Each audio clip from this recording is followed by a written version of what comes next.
So good. All right. You gotta.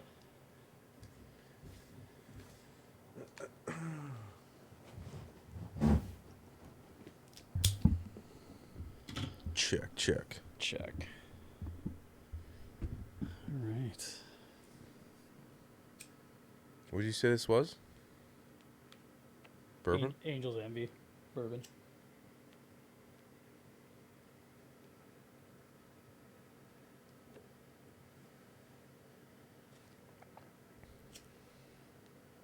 Wow. It's very smooth. Yeah, that's why these type of lighters suck.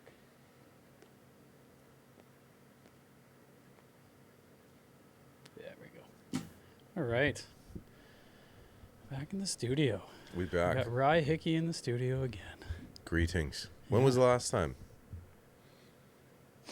Must have been in October, late December, because that's when I texted you, I think, after that and was like, all right, let's do this. Right. Yeah. Because we kicked off in what, January? December? No. I found my written thing in my room of what I had to do, and it was October 29th. Ah. Nice. Yeah. So So it I was right think, before that. yeah, the first couple weeks we recorded, or started recording my food, I think, for a week or two, Mm-hmm. just to see what I was tracking. Right. And it's funny, in the notes that I found, it said questions at the bottom. It said carbs 220 question mark, really? And that's one of the things I wanted to bring up first was like, why do you think carbs get demonized? Because it seems like a lot of diets or a lot of people talk about, weight cutting, oh, got to cut carbs out. Mm-hmm. But I went from roughly 50 to 70, maybe even probably 50 carbs a day, I think, to 220.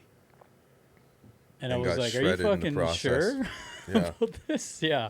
Yeah. So I started at about $1.82, and the Mhm. leanest I got was $1.62.8. Mm-hmm. And that was rough. Which is crazy, or you tell me, what was that like? Because I'm basing this off of conversations that we had, so I'm filling in the blanks and kind of putting words in your mouth because I heard you say something along this line, but having that previous association of carbs equals fat gain, Mm-hmm. what was that like for you from just an experience standpoint, going from like 50 to 60 to 220 and being able to get the results that you got? I was excited actually to start the whole process of cutting down. And I was excited to I can have fucking like toast again. Like as silly as that sounds to some people, it's Mm-hmm. it's like, oh man, like toast and peanut butter. Like good homemade sourdough bread or Silver Hills, protein bread that's, sprouted grain, which I think your body just processes better and it's all organic. Mm-hmm. Yeah, it was a bit of a mind fuck. For some reason, even in my own head, I was like, really? Like, fuck, I'm eating over 200 grams of carbs a day? Because I think fat was low, Mm-hmm. wasn't it? And then protein was, I think, around 180, Mm-hmm. I think, at the beginning. Yeah. It was, yeah, like I said, it was exciting to do it. But I was confused at the beginning. I was like, are you sure? Yeah. Like, and I don't know if I have any reasons why I think people are demonizing Mm-hmm. carbs, but that's what you hear like online and podcasts. You know, Yeah. you got to cut out the bullshit, lower your carbs, blah, blah, blah. Yeah. But, yeah. Well, to answer your question, I think it's different for everybody, meaning that some people just kind of got indoctrinated into a certain diet philosophy. Mhm.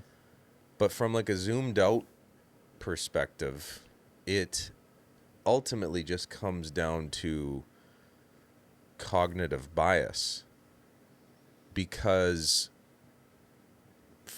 diets exist, like fad diets exist, and they all work for certain people based on the same principles. If you do keto, if you do intermittent fasting, if you do veganism, if you go carnivore, if you do Whole30, Weight Watchers, all of them only work by way of facilitating a calorie deficit. So because we are the way that we are, I'm talking about humans at large, we like simple. A lot of people don't want to go into the seemingly tedious level of like meticulously tracking macronutrients, or they've tried it on their own without proper guidance, and so they've just been like, this sucks and I'm frustrated, fuck it. I'll just, this person over here is now saying, all you got to do is cut out carbs. Well, that's easy. I know what a carb is. I'll just stop eating carbs. So yeah, it's a variety. It's like a multitude of things. Atkins diet got popular. Keto was originated to like help epileptics, reduce their seizure frequency. And it's quite effective in that. And it also, for some people, has a hunger blunting effect, like a higher level of satiety, because their body shifts into ketosis. But it's not universal. Like you have a lot of people who just think keto works. Well, it only works for someone that it actually helps them feel full enough such that they're not overeating calories. I've seen people do keto and gain weight because they're just crushing cheese and butter and bacon, and they're still emotionally eating, and they're like, what's going on? I'm in Especially keto. now, there's so many companies being like, this is a keto wrap. Yeah. And then you minus how much fiber's in it off the carbs. Net carbs, right? yeah. Net carbs. So it's just like, it's a cheat method a little bit. And talking about like fad diets, it's like, if you don't have the discipline already, and then all of a sudden you jump into, say, doing carnivore or keto, but the discipline isn't there, and all of a sudden you stop, the weight just comes back because you go right back into your bad habits. So I think when it comes to trying to lean out, you have to start with learning to train your mind with discipline. I think that's the one kind of trick to actually losing the weight, but also keeping the weight off, for people that struggle with that worked well for you, right? Yeah. And you're a disciplined dude. Like it's again, like the fun aspect of what I do, because at the end of the day, you as a client, your worldview and your pre-existing beliefs and your experiences in life up to this point are collectively like the most important aspect of how I can communicate to you in a way that resonates. Do you know what I'm saying? So like you're very much a disciplined dude already. That's an important value in your life. And so you can kind of shift the language to facilitate that. But yeah, it's so nuanced to the individual, because I'll give you an example. Like with, if we were to, probably the biggest, the greatest like purveyor of carbs equaling fat gain is like what's called the carbohydrate insulin model, which was, perpetuated by a number of different people, and some of whom are some of the biggest charlatans in the nutrition space, like chiropractors who've gone into nutrition YouTube channels and masquerade as like Dr. So-and-so. And no discredit to chiropractors. I've got friends who are chiros, but like they're just like using their doctor title as people then going, oh, well, they must know what they're talking about, right? And they're promoting keto or whatever. They're usually selling something, and this whole carbohydrate insulin model was like basically the hypothesis that anytime you spike insulin, you will store fat, and carbohydrates happen to have the highest insulin response, or GI effect of any food. So therefore, carbs equals fat gains. Mm-hmm. So But that's probably the main reason you think then? yeah, and then Yeah. there's just a whole bunch of like offshoots, of that. Because I guess sugars are carbs, Yeah, right? So that's yeah, probably the another one. simplest form of carbs. Yeah, Yeah. and again, carbs are like most things. Like it's more complicated than you may think. It's like every carb gets broken down into sugars, and if you don't consume carbs at all, then your body will still manufacture internally sugars for your brain to function on. Your brain pretty much functions primarily on glucose. So you've heard of gluconeogenesis. It's like the conversion of non-carbohydrate macronutrients and molecules into sugars. So it's like that's the tricky part too, is what I see very often is people who kind of are like holding on to this belief of carbs equaling fat gain. All carb, they think bread equals fat gains. They've read, Wheat Belly and all these like these books and such that are again promoted by people trying to sell you something. And to give them the benefit of the doubt, a lot of them believe what they're selling because they're biased to their own experience. But if you were to talk to any like legitimate nutritional researcher or registered dietitian, they're none of them, maybe like point something of a percentile, are believing the carbohydrate insulin model and saying that whole grains are bad for you and will equal fat gain. It's just not the case. But there's a whole bunch of different carbohydrates, and as you know, it's like what we talked about during your journey of, okay, if we're in the depths of a fat loss phase, like, yeah, all carbs will eventually end up as the same thing, glucose in your blood. But the difference between, your sprouted grain bread or your sweet potato and like table sugar is pretty drastic. And it's not even to say that table sugar is always bad.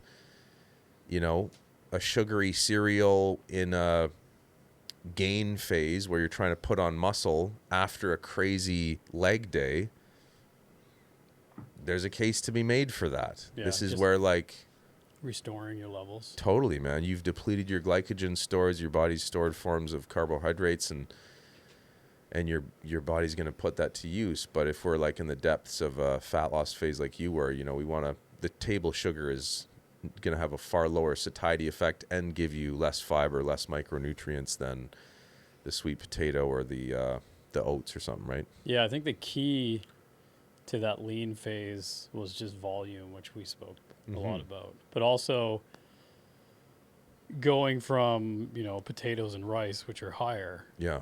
and finding like butternut squash, spaghetti squash, acorn squash, and obviously your vegetables and stuff. Yeah. The amount of volume you can get from 400 or 500 grams of, spaghetti squash, it's like 30 carbs, and it's like 3/4 of your plate. Totally. Like anyone in a lean phase, if you're trying to drop, I would go right towards that as your carb. Yeah. And it's great nutrient density, low carb, and your volume is huge. Because I think it's a psychological effect too. Like, oh, there's so much food on my plate. Yes. I think you're also playing that psychological act in your brain a little bit, being like, well, I ate a lot of food, so I'm going to be full.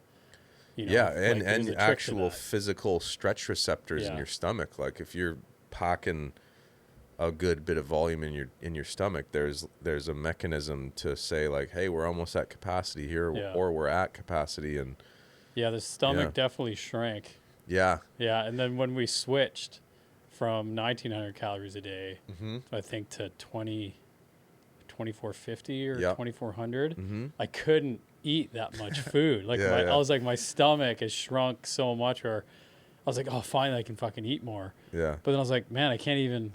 I was like lost during the day. I'm like, holy shit, I got 1,000 calories I still need to eat. Yeah. I'm like, oh man. It was like, now it flipped it back to the other way, and I was like, oh, I can eat way more. Yeah. But I adjusted within like a couple days. But yeah, then I went back to being starving. Starving at Like 24. Yeah, because then you're like, what might happen to you? And it did. my metabolism fucking furnace Yeah. turned back on. Mm-hmm. And I was like, dude, I lost weight. I lost weight for the first week again. Yep. So I was like, holy shit. It's a crazy effect. Yeah. I was gonna ask you, like, in, you know, zoomed out, you mentioned the volume thing, so I'm assuming, and I know again based on our conversations that was one of the breakthroughs, but like what were some of the, if you could summarize some of the, at whatever point, just like, oh, like kind of light bulb moments, what were those? The volume one was a big one. Mm-hmm. I think we spoke about that. Um, Fasting in the morning till like 10 or 11 would Push, yeah, help push it a little bit, which I yeah. did here and there. Mm-hmm. Light bulb moments. I don't know. Like, it's kind of a hard one to answer Mm-hmm. because I just did day by day. And if I was like starving, I would like chew gum.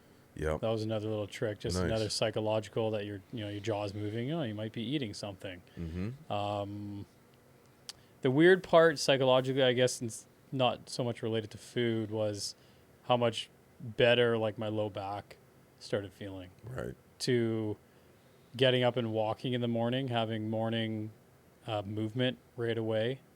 That was a kind of like an aha moment, like Mm-hmm. because before I think I explained that I would get up, heat bag and coffee, then sit back down because I was like, oh, I got to get me time before the house explodes with the kids and you work and everything else. Mm-hmm. But morning movement, I think, was probably like at least 50-60% of why my low back tension almost disappeared. Plus, also training properly. Because Mm-hmm. it's not like I didn't know a lot in the gym, which I think I do, Mm-hmm. but having that little bit of guidance and the accountability of checking in with someone, I think that was another moment where I was like, Mm-hmm. like I may be disciplined, but having the accountability as doing weekly check-ins and tracking everything, I think that was another moment where I was like, Yeah. oh, you know what? Maybe I do need a little bit of help. And that's probably just, how guys, I can do this on my own, Yeah. but Yeah. you have to be vulnerable sometimes. And I think me reaching out to you was maybe a little bit of like, yeah, I'm going to make myself vulnerable here a Yeah. little bit Yeah. and entrust Ryan 100% with nutrition and training and just, when we did our half an hour phone call, sometimes it wasn't even really about like, how you feeling? How's the body? It was just like, almost like not like a counseling session, but like a little bit of therapy. Like I just need to blah for a half an hour and go, yeah, here we go. Yeah. Now you physically and mentally feel better just from fucking talking, Yeah. right? Kind of like what we do in here. Yeah. Yeah, the accountability was huge. I think that was a big one. Dude, that's awesome.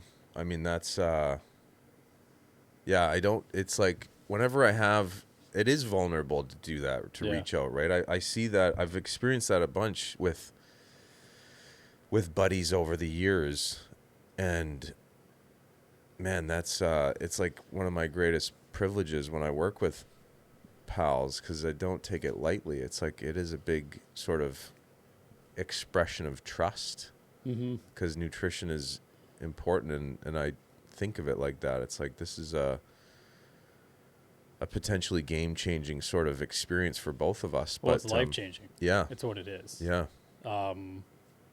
Yeah, because like it's funny. I was speaking to someone in my family the other weekend, mm-hmm, and I kind of told them about the whole journey, mm-hmm, and I showed the picture comparison from my leanest to when I first started, yeah, and you can tell the difference, especially in my core, my shoulders, like fucking everything. yeah, And we zoomed in on my face, and like my leanest at my face, I was like, holy shit! Like my cheeks are sunk in, like my neck's super lean. I never had a big neck, anyways, but and she zoomed in and was like, what do you see here? And it was like me starting and then my other face of just being super lean. yeah, And I think she wanted me to say like, oh, I look really tired. right, And I was like, oh, I see like discipline, hard work,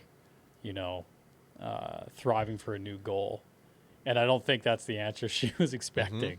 Because they don't understand, I don't think. But But I had a few people like, Yeah. up in Kalamazoo Wilder went up for, I don't know, it was a while back now. And one of the family members up there was kind of like, "You okay?"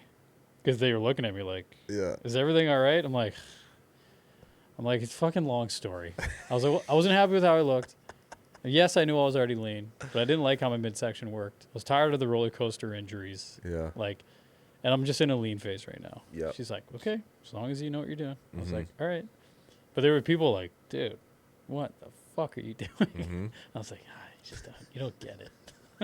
I was Dude, like, Ryan gets it, and some other people get it, but most people don't get it. it's so funny because I'm redoing some of my marketing materials right now, and I sent some of these slides. I have this like sort of presentation that I go through when someone's interested in my service, and some of them are like ending on slides of transformations, and I shared some of those with a female, and she was like, they all look so angry in their after photos. And there's no anger, for sure. Like, I don't think I'd have to ask Katie, but there may have been some anger in there somewhere. Yeah, yeah. Just being like hungry like that, you're like, holy moly, like Yeah. this is intense. Yep. Like I said before, I'm disciplined, but never to that nature of tracking gram by gram by gram Yeah. on everything and calculating in my head and going to a restaurant. Okay, this is where we're going tonight. Okay, look up the menu, see what I can eat. Okay, I'm gonna get this salad with the chicken. Chicken breast. If it's 6 ounce, it's around 45 grams protein. No carbs, maybe a gram of fat. But everything would be pre-calculated Yeah. before I went out. And Katie would just be looking at me like, you're a fucking psycho. Yeah. And I was like, well, if I'm gonna do it, I'm not gonna half-ass it. Like, I have to go full bore, Yeah. right? Like, I had days. There was one whiskey night where I kind of fucked off, but I left like 800 calories Yeah. on the table. Yeah. I didn't have my scale, didn't have my phone. I was like, yeah, 3 pieces of pizza. Yeah, I'm probably in there somewhere, but whatever. Like, I had nights like that, like Kamloops, no cell service. I'm Yep. like, okay, I wrote everything down on a piece of paper as soon as I got into cell service, and I'd punch it all in. Most of the time, I was always under. But I'm like, I would rather be under than over Yeah. because I'm still in a lean phase.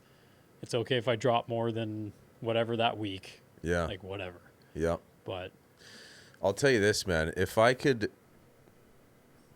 find a more dialed in process to identify your type of thinking such that I could filter in only individuals like who kind of think like you. Because let's call a spade a spade. It's like when I first started coaching, I wasn't even the macro guy. I didn't understand macros. Went through the precision nutrition process, which they're great. It was like very thorough, but they were more, I would say, on the spectrum of like intuitive eating to diligent macro tracking like a bodybuilder. They were definitely more on the former side. So they're all about like hand portions and daily habits, eating slowly, stopping at 80% full. I felt like I kind of banged my head against the wall with mostly male clients for the first like 3 years of my coaching. Like, I'd have these really, intimate coaching calls, and we would set these objectives, and I'd do all the things that I kind of was trained to do based on my certification. But I never got the results that people really wanted. And then, fast forward like nearly a decade, I would say that, yeah, if someone comes to me and they're like, dude, I saw this transformation. I want a fucking 6-pack. I'm sick of feeling like self-conscious on my muffin top and not wanting to take my shirt off in the summer. Not to mention all the other symptomatic outcomes like sore back, low libido, things like that, poor energy, bad sleep, etc. Then I'm just like, okay, well, if you're in it and you want the best results, like, you tell me what you're willing to do, because to take it to the level that you did of like mapping out and thinking ahead constantly, it's kind of like, you have to, sorry, I should say it like this. There might be new things that come about or new things that I become aware of that contradict this. But as far as my experience, having worked with like probably 1,000+ people at this point, and my own bias experience, you kind of, in order to settle into somewhat of a nice middle ground where you can be like, I'm gonna have, I was away on the Sunshine Coast this weekend, didn't track any food, I'm up 2.5 pounds, kind of know where I was at. I was probably like hitting my protein, but a little higher on the fats and calorie side of things. It'll take me the week to sort of flush that out. Otherwise, I've been like steady, kind of, leaning out for the summer.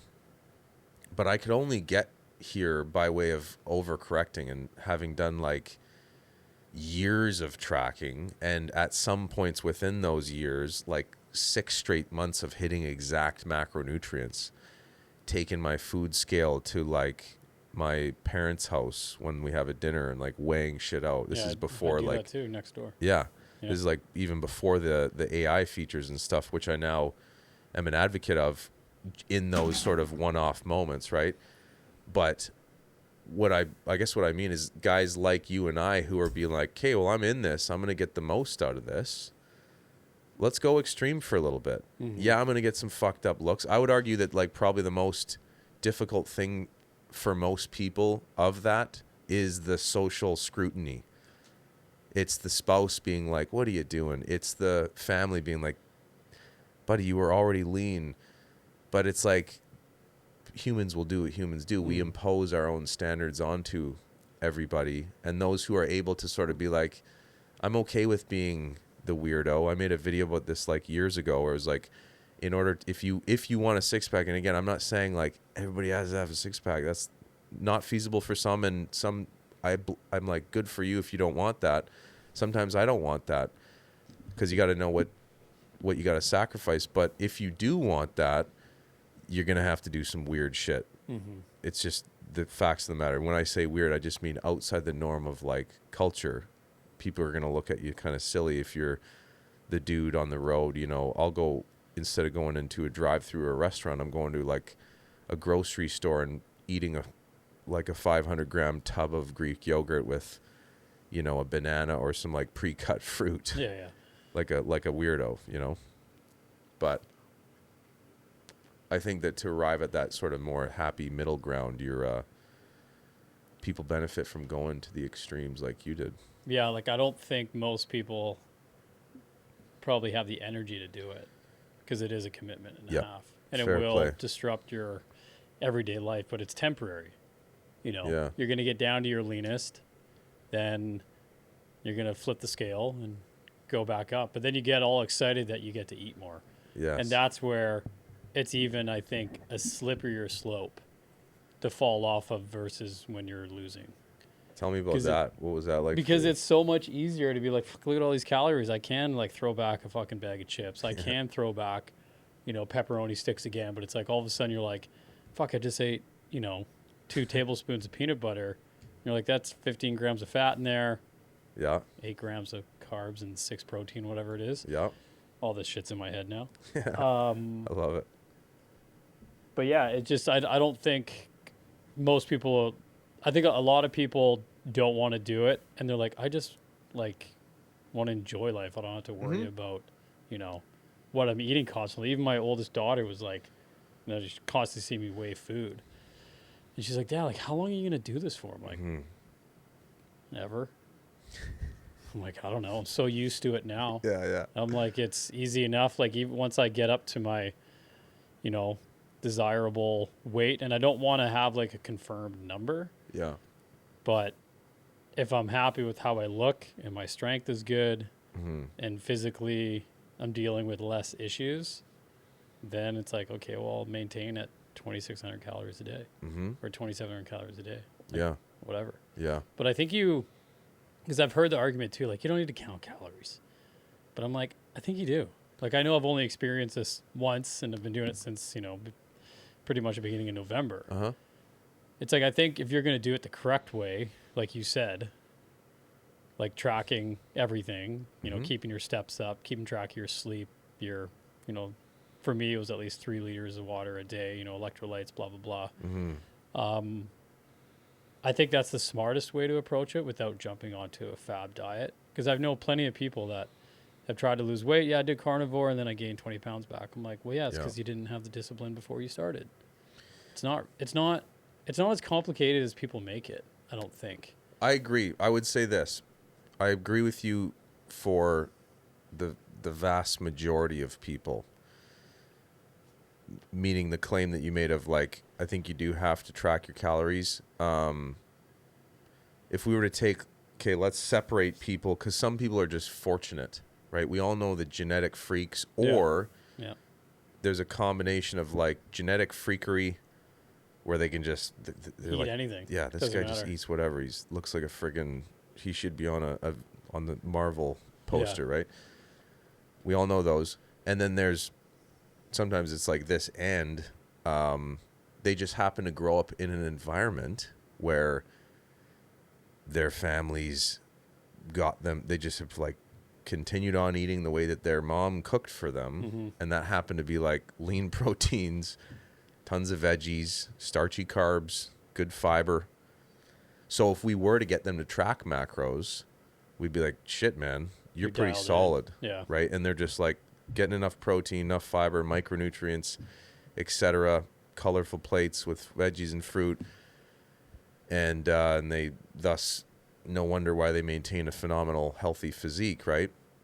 So let's take those two people out of the mix and say, like, of the population who are living in bodies that are lethargic, achy, overweight, and people are thus unhappy with them, I would say the vast majority of that population, with the right support, and I won't put a number on it, but it's probably like in the 90 percentile, they would benefit immensely from a committed period of, like, even if it's 6 months, for the next 6 months, I got someone in my corner who knows what they're doing, and I'm going to track diligently and not be perfect. There'll be little days here and there, like a whiskey night or whatever, but for the most part, I'm going to get as good of a grasp as far as what I am consuming from a proteins, carbs, fats, fiber, micronutrient standpoint, and have a outside of me perspective reviewing that data.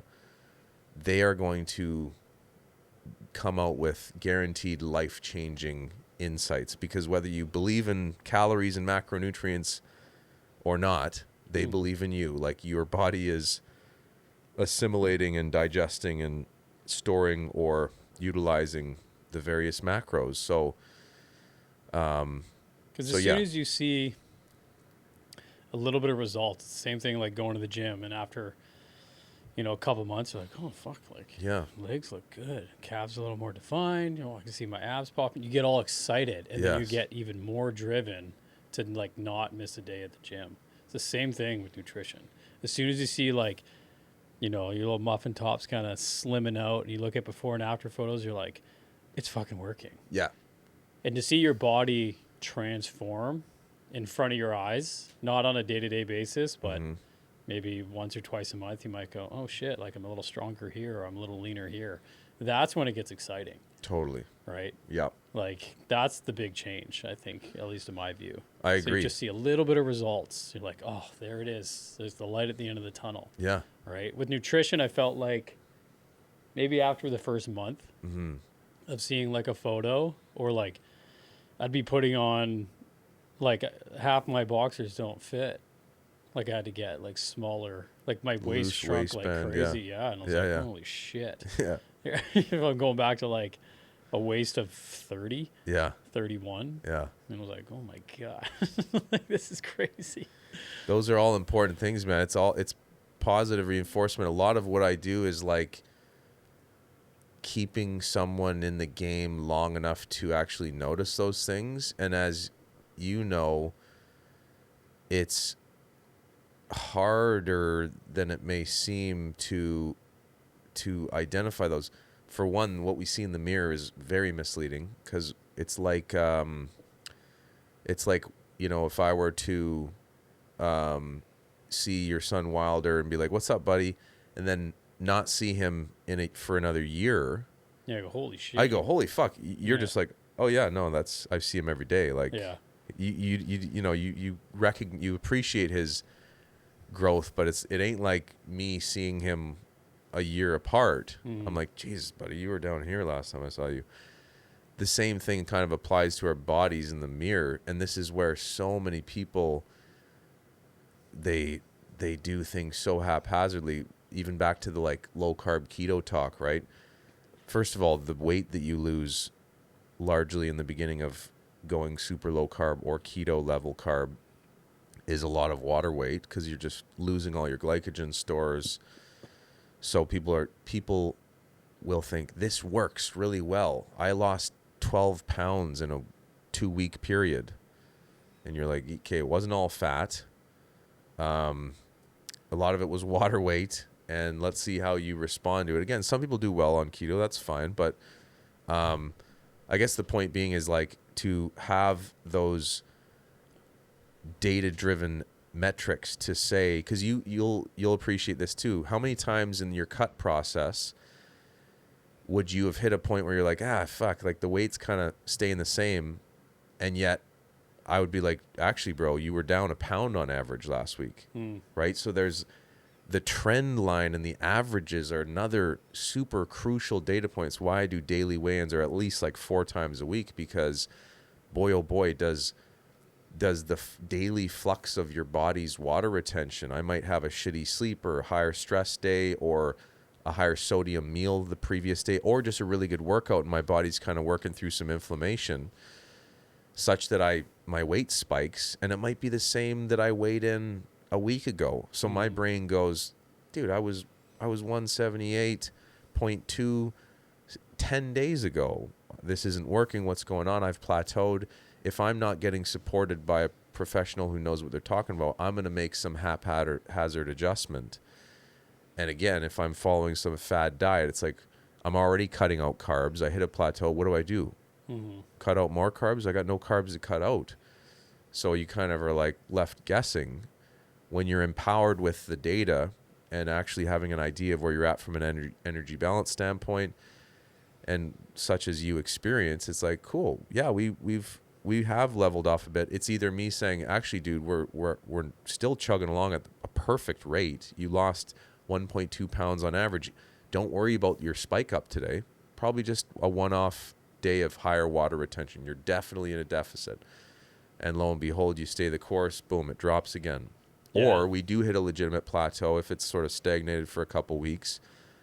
Then, because you've been diligent with the data gathering, we can just be like, cool, let's just knock off 20 grams of carbs here. Or, find 60 to 100 calories to like go down. Or you're going, dude, I'm already pretty starving.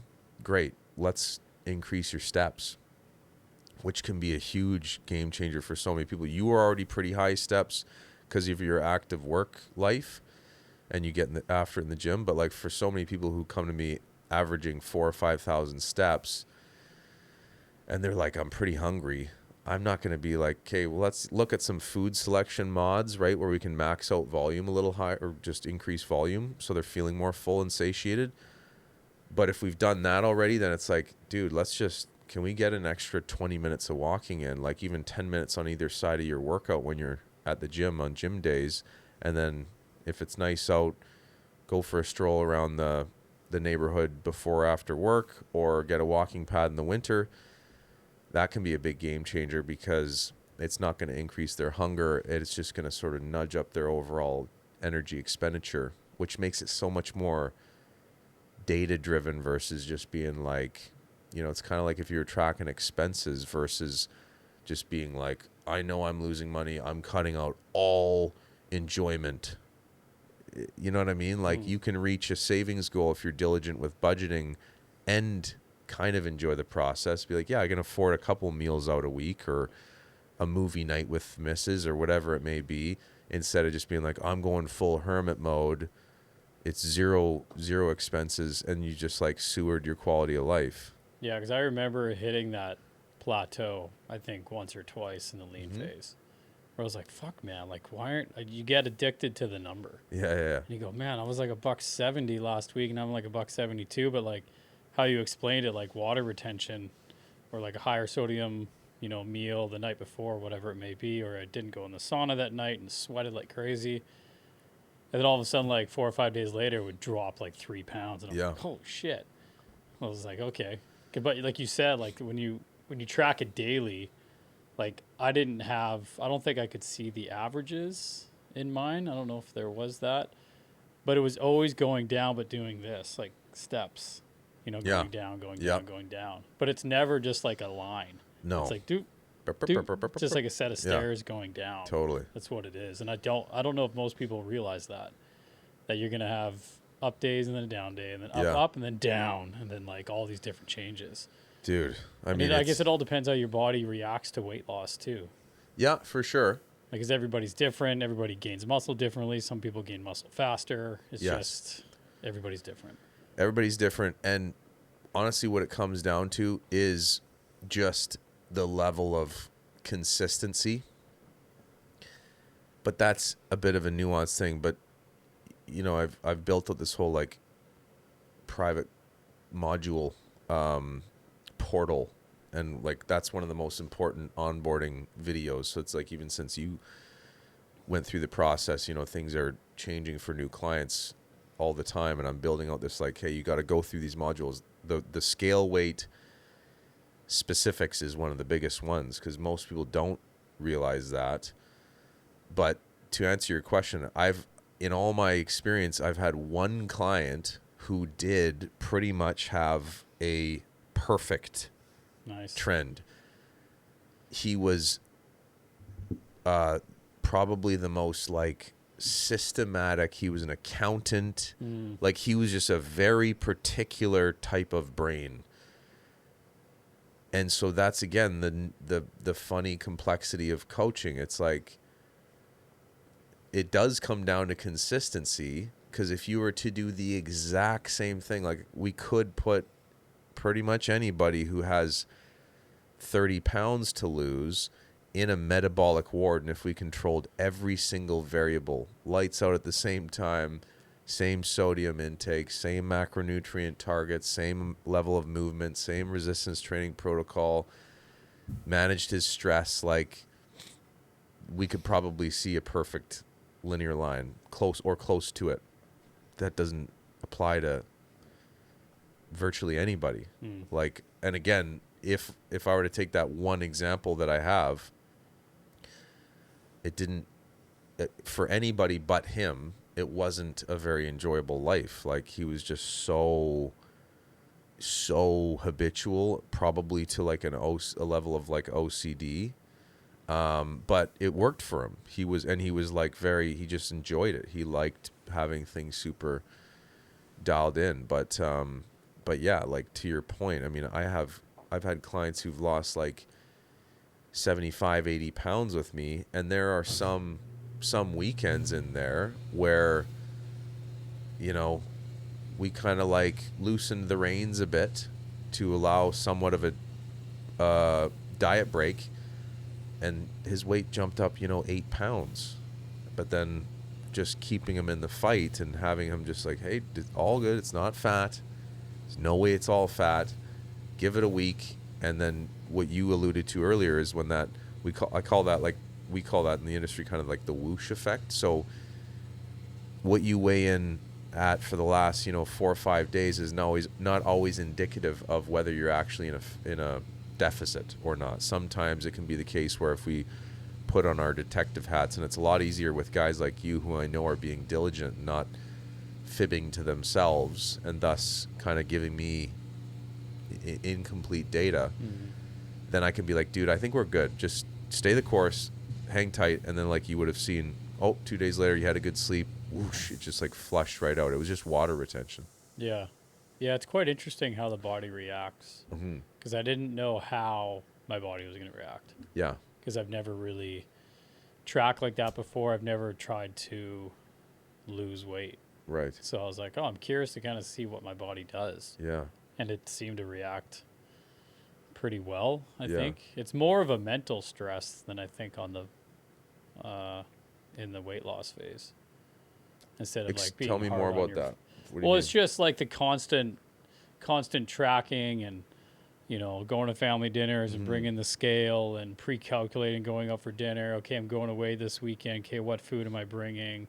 It's it's the constant recalculating. Okay, it's Sunday mornings. I got to prep food for 2-3 hours. It's repetitions after a while. Yeah. But once you fall into that kind of flow state, Yeah. then it's not like I get up every morning, take a piss, step on the scale right away. I still try. I'd still do everything the same. Mhm.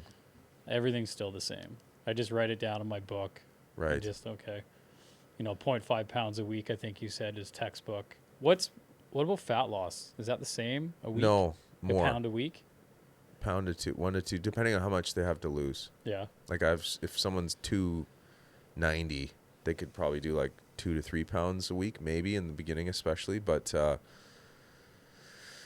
yeah, as you get leaner, it's like less, and the slower that you do it, the more likely that it's a bit of like a threading the needle, because as humans, we like to see objective progress, right? And so it's a matter of like threading the needle such that we're getting enough of that positive reinforcement to feel like we're moving in the right direction, while acknowledging too fast is not good. You're likely going to lose more lean mass than is necessary. And any speed is good speed when we're moving in the right direction. So it's kind of like that's another big part of the process that is very simple, but it can be a big breakthrough for a lot of people. It's like when they're starting to spiral, and like I said in that earlier example, when their weight jumped up and it's the same as it was 2 weeks ago. And let's even imagine that their average weekly weight loss was, only like 0.2 or something of a pound. Could we theoretically do it faster? Yeah, of course. But we're humans. So like part of my job would be, and it's why the check-in process covers not just what were your macros, what were your steps. You know what I mean? Like there's more human stuff in there where I'll go, hey man, you lost 0.2 pounds on average, or maybe even gained a bit. You said it was a tough week.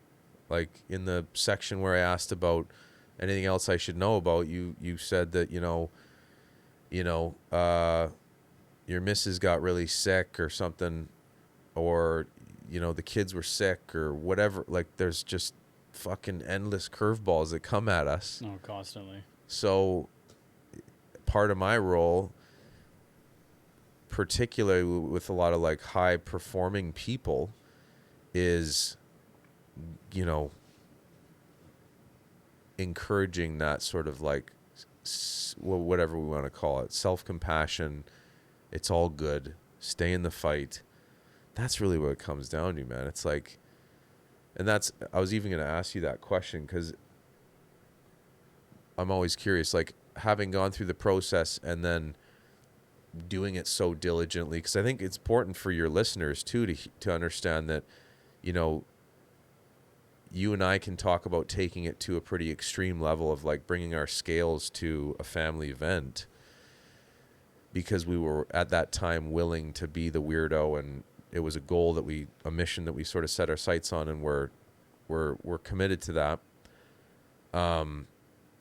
That's not necessary for everybody, mostly because perhaps their desired outcome is like less. So I have a lot of guys who come to me, they're like, I don't need a 6-pack, but they're like, they got 50 pounds to lose. So my goal is to get them into like your before shape. You know what I mean? So for them, if I'm to be like, you gotta bring the scale to your family event, it's like, talk about a perfect way to push them away. They're not going to do that, or they're going to start lying to me, and that's just a nasty situation that helps nobody. Yeah. They have to feel supported, and like I'm not judging them, which I'm not, because everybody's got their own standard. I only want to hold someone to the standards that they claim to have for themselves. So I'll never be like, dude, I did this.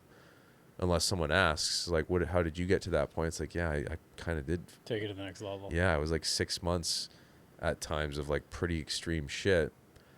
I realized in hindsight that was like too much, but it probably gave me some cool lessons that I could then go like, yeah, that was a bit much. Let's scale it back.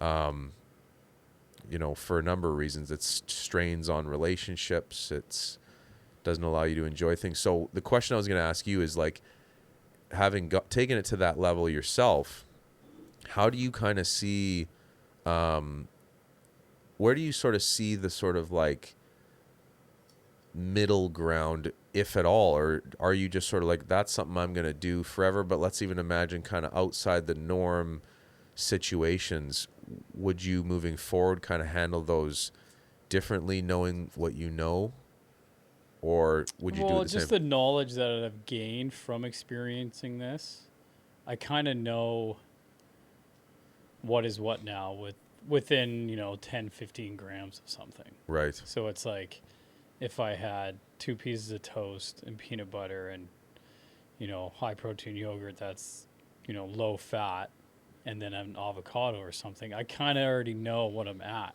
Like, once you go through it and understand, that's a big point that I wanted to say was now I know like what calories worth or what they're now worth in macros. Mm-hmm. You go, holy shit, like that large apple was 30 carbs. And if you only have 200 carbs that day, you're like, oh shit. Mm-hmm. It's just the knowledge you gain along the way. For me personally, I'm so used to it now that it would feel weird not to weigh my food. Right. Like I Yeah. took it up to the Sunshine Coast last week, and Yeah. I took my scale next door last night for family dinner. I'll take it up hunting. Yeah. It comes with me everywhere now. I It's love just like, you got your phone, take a scale, it. Yeah. whatever. Yeah. Like I've never been the type of person that like has an excuse not to train, or I train smarter now, Mm-hmm. like, with mid-back stuff, but I also figured out why that knot is there. That might be a little bit, that's where your body holds stress. That might be, just tightness, imbalance, whatever it is. But if you've gone through the weight loss journey, Mm-hmm. you will now have the knowledge where if you didn't want to use the scale, you kind of know, you kind of already know what you're eating. Mm-hmm. Especially, you're not going to change the type of foods, I don't think, you eat. Right. So you kind of know, like a cup of rice is, I don't know, 50 carbs, 60 carbs, whatever it is. A sweet potato, butternut, piece of chicken, piece of steak, the fat's trimmed. Okay, it's going to be lower fat content. Like that stuff is now, even if you didn't study it, you've been tracking it for 6 months, it's going to be kind of implemented in your brain now anyways. Yep. So I don't know. I don't see myself. I don't want to say never, Mm-hmm. but for now, I'll just keep doing it. Cool. It's just, I don't know. I love it. If I want to make sure that the end goal is what I saw myself in, then I will continue doing it. Right. It's That makes just, sense. why wouldn't I track it? It takes an extra couple of minutes to weigh your food. Man. But I don't know, is that a lot to ask of some people, is to cut up an apple and then put it on a scale and punch it in your phone that takes, 20 seconds? I don't know. Yeah, it would seem to be the case that it is. So that's why I get so curious about it, because even with all the years of experience, I'd be lying if I said that I could conclusively determine who's going to be, because like what we say and what we do are so different. So truth be told, even though it's good for my sales and marketing standpoint of my business to have that conviction, when someone sits in front of me in the early stages, I don't know how they're going to, and I trust in my capacity, having been on kind of all sides of the coaching spectrum of like intuitive eating and tracking and leveraging motivational interviewing tactics and so forth, to be able to kind of like help them feel like I really got their back. Because that's probably the biggest thing. The most important thing in this journey is like our connection and whether you feel supported and you know, like, and trust me. Like, do you trust my knowledge, and have you seen what I've done with other people? And do you like spending some time with me? Because we're going to be doing some calls, quite a few throughout the process. I always looked forward to the calls, though. Amazing. Like, check-ins were no big deals, mostly the same. Yeah. Injury. Yeah. Slept 7 hours. Everything was pretty consistent. But yeah, no, I always looked forward to the phone calls because then I get to talk about something that I'm going through, but I'm also talking about something that I enjoy. Yes. Right? That's the difference. You have to enjoy what you're doing. If you're not, and every day is a fucking struggle, it's like, and some days, like, balance is going to be good days, going to be bad days, whatever it is. Something might come up, you might get pissed off at work, and you go, fuck it, I'm going to eat that donut I saw earlier. Yeah. But then don't beat yourself up about it. Totally. You know, like if I fucked off on a whiskey night, am I drinking 4 or 5 ounces of, you know, scotch or bourbon that night? Yeah, but I'm also drinking 3 liters of electrolytes, coming home, taking magnesium before I go to bed, creatine before doing everything I can to offset it. Yeah. Right? Yeah. But still enjoy life. But people look at like a food scale being like, really? Fuck, you're weighing everything? I'm like, every gram that goes into my body is through that scale. They're like, fuck, man, really? Yeah. I'm like, yeah. I'm like, it's not going to be forever. Like I said, it's not going to be forever. But right now, this is what I'm doing. I mean, yeah. It's straightforward in my mind. Where it's like, Ryan, what am I doing? Okay, sir. Yeah. No problem. Yeah. Well, that's the I mean, because we only can, in so many ways, think of our own experience. The big shift for me, because like I said, initially I was a coach while I was more on that intuitive eating side, and wasn't happy with my results. Like, I was a coach kind of getting after it, eating really colorful, amazing meals. Funny enough, that was when I was like super neurotic about sourcing the best of everything, you know? I know, it's a pain in the ass. Right? And so expensive. I was dumping a ton of money into like naturopath tests and what am I intolerant to, and sourcing all this like pasture raised meat and organic everything, and not really happy with my physique. And when I was pushed more into really auditing, because I was like so many people with the whole tracking thing where you go, what do so many people say? That takes forever. And so I'll never forget this. My mentor, who was like walking me through this process, when I would say that about tracking, he'd be like, he said, really? How long does it actually take you? Like, in all seriousness, why don't we time it? So he got me to time it. Yeah. And then you're, again, faced with unavoidable objective data where you go, okay, let's imagine that, yes, in the beginning it takes a little longer than it does once it's a habit, but what does tracking actually, how long does that actually take you? This is where it becomes a much deeper sort of auditing of our psychology and our default to say, this is terrible, this is awesome, this takes forever, that's super fast. It's just like our brains find the path of least resistance. They're lazy. Everybody's lazy by definition. We're human. We actually are wired to, obviously some more than others, but to preserve energy. And like, if this is easier than this path, most of us will go in this direction. And so if you're more predisposed to this, the easy route, then like tangible data can be an incredible breakthrough. Because then I was faced with like, tracking took me, let's say on the high end, an extra 5 minutes in my day in the beginning. That's before I had like staple meals and I was just copy and pasting days basically, because I did repeat stuff. If 5 minutes was the difference between me getting the results that I wanted and not, would that be worth it? Take a look at your fucking phone use, Rye. Oh, I know. How many minutes are you spending on your social media? Like, so those can be uncomfortable realizations, but with the right support, where again, you're not feeling judged, you're not feeling shamed into it, but they're just kind of like, well, let's tell me, like, what does it actually take you? Then people start to go, oh, damn, it's actually not that much time.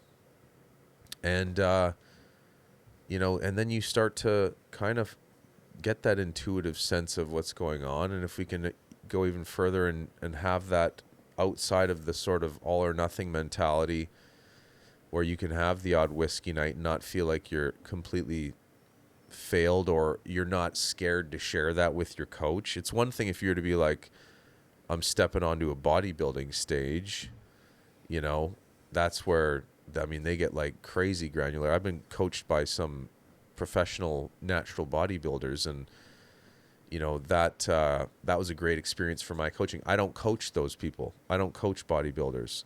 So if someone comes to me and says, I want to step on stage, I say, I'm not your guy. Like, go to these guys. But for me to go through that process and kind of live the life of, a natty bodybuilder for a period of time was pretty instrumental, because like they get real nerdy. Mm-hmm. They get into the granular of shit, and I can sort of take that experience and be like, what is actually applicable to my,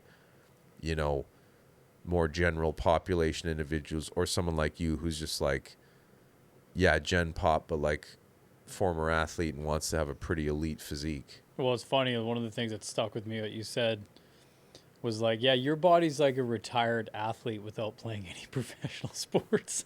You're like, you have all the problems of someone who plays professional sports without playing them. I was like, that is the fucking best statement of my body. Yeah, yeah. Because it's just like your body's constant like you readjustments. spent 2 decades in the show in NHL. Yeah. Yeah, I thought that was like the fucking perfect way to sum it up. I was like, yeah, that was good. Yeah. That's a good one. It's the truth.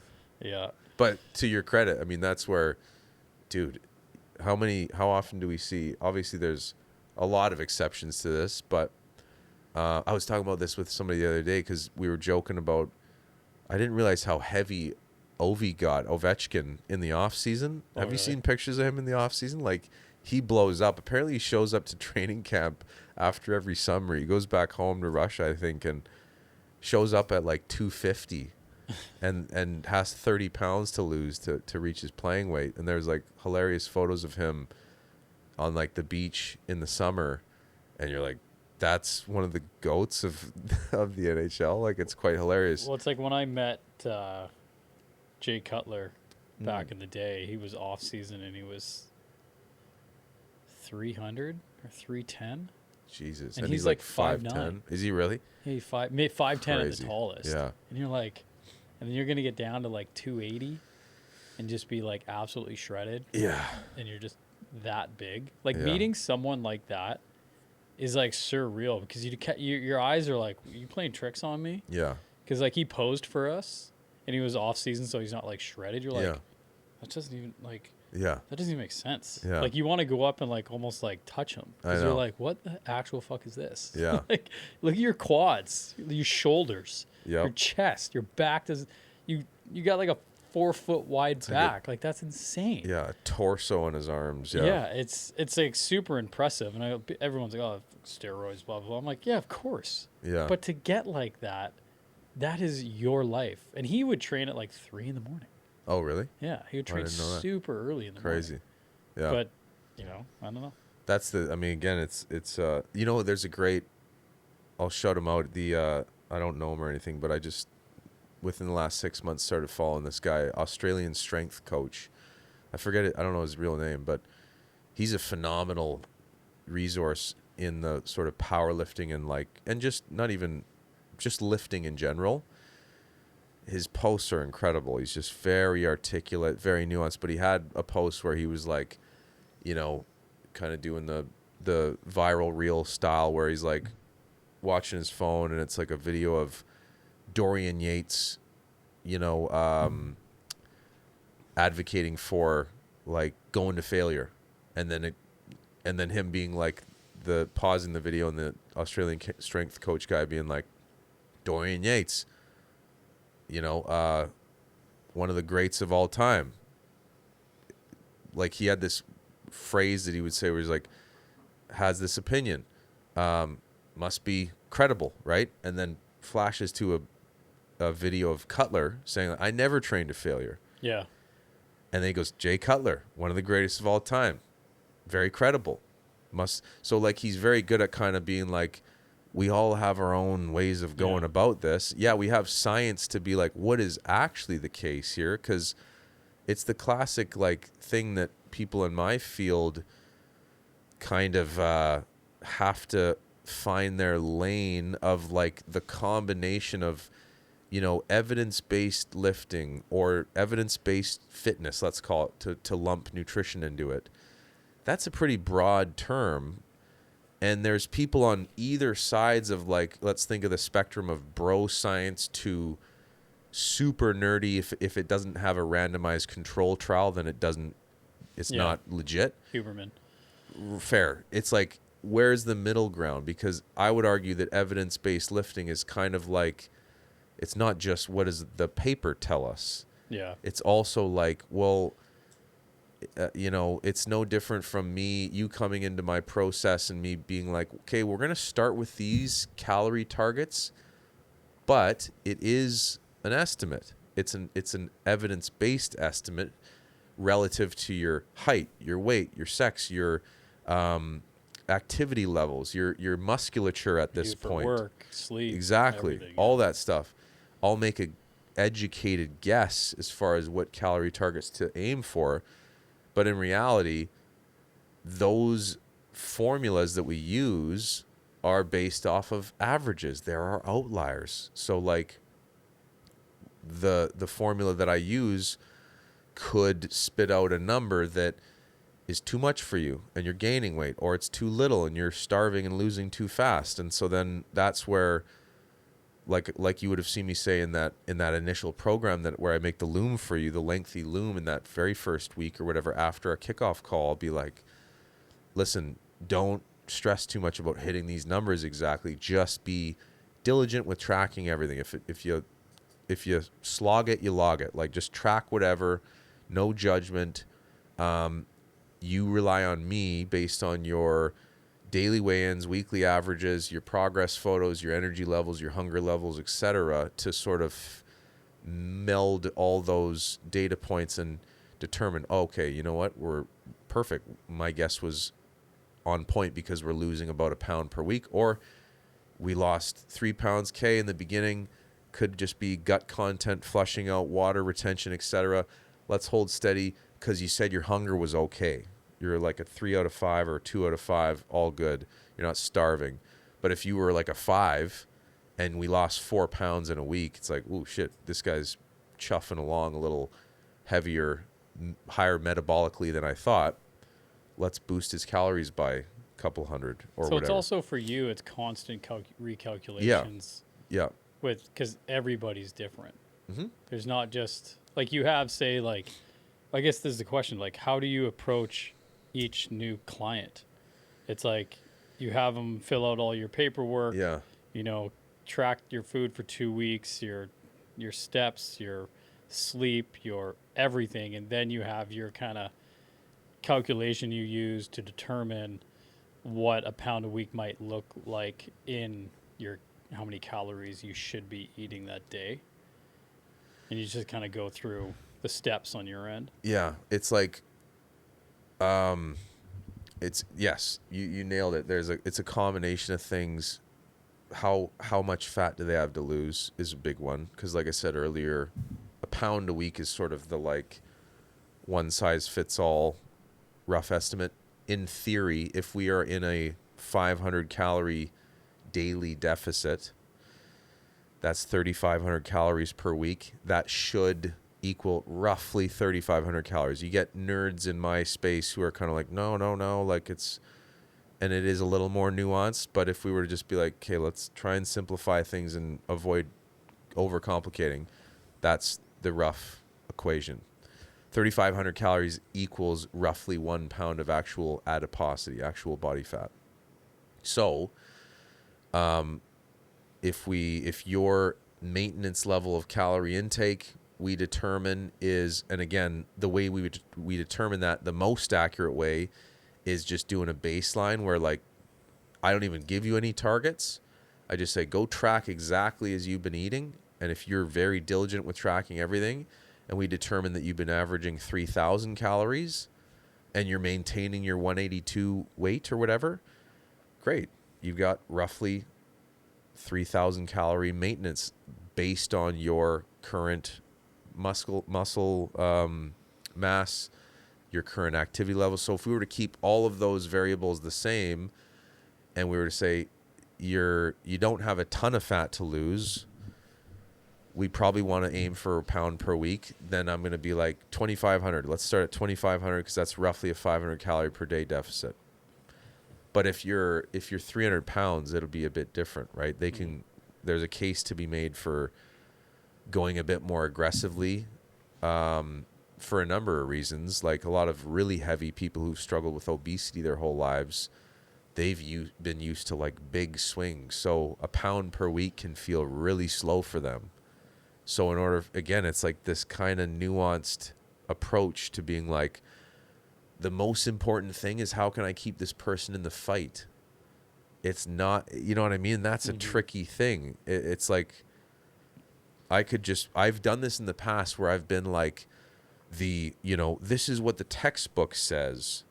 1 pound per week. Don't do it too fast, But then you got a 260-pound guy who's just like, fuck, the scale's not budging. And we've had like 4 check-ins like that. And I'm constantly going, dude, you are losing weight. Look at these averages, right? But he's just not, he's kind of like losing trust in me. Mm-hmm. So then I can have a call with him, and that's a totally different approach and scenario than someone who's giving full trust, right? Because people will pay money and then kind of still believe their old experiences and stories.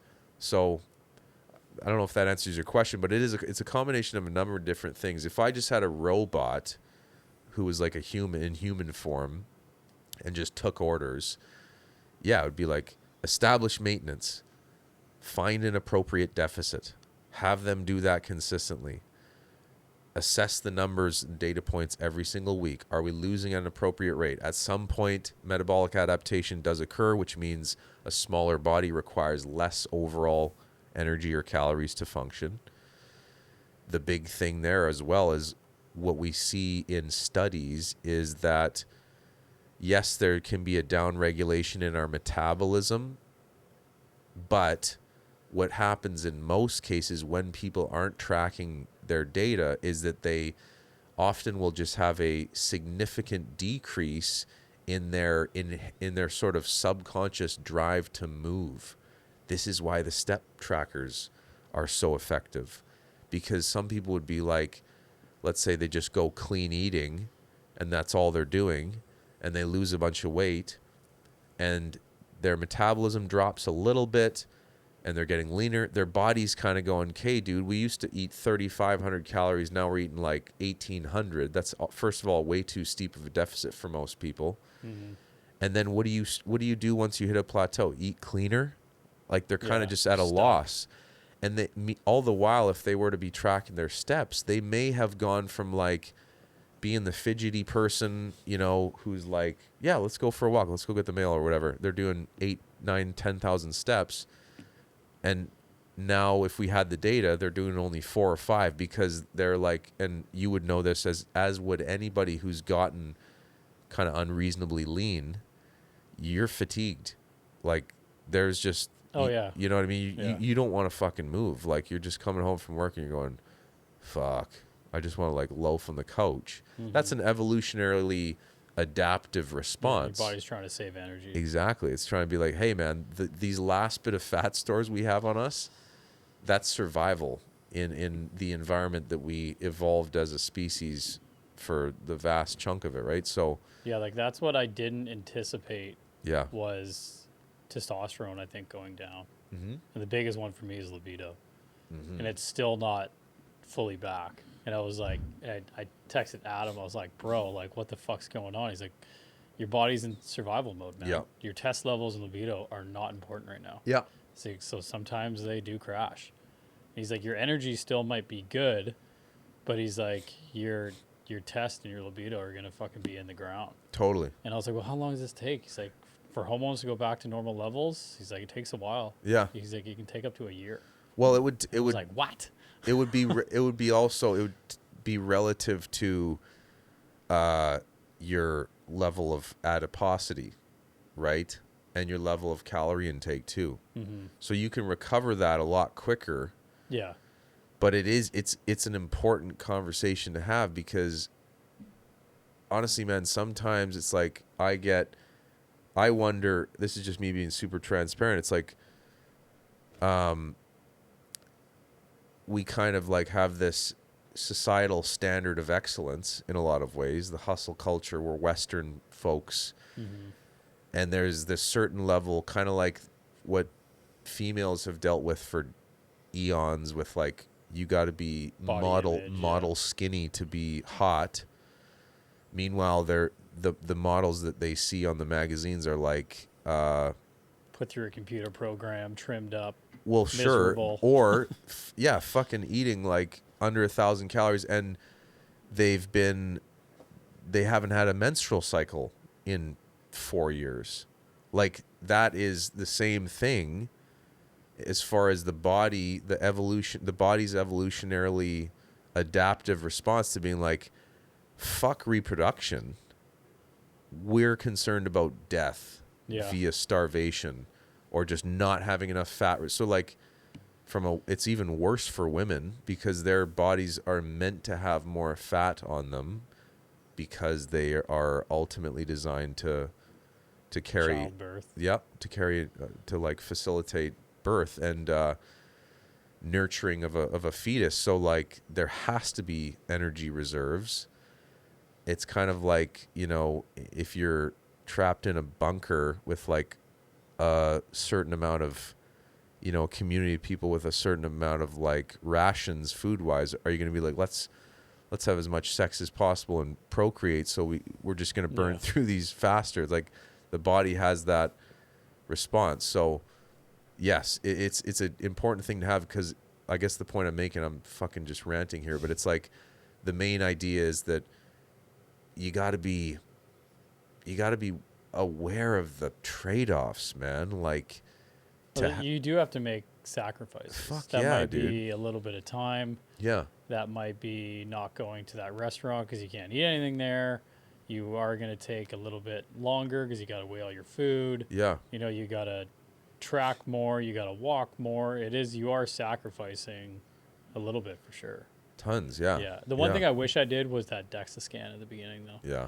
Yeah, I just never.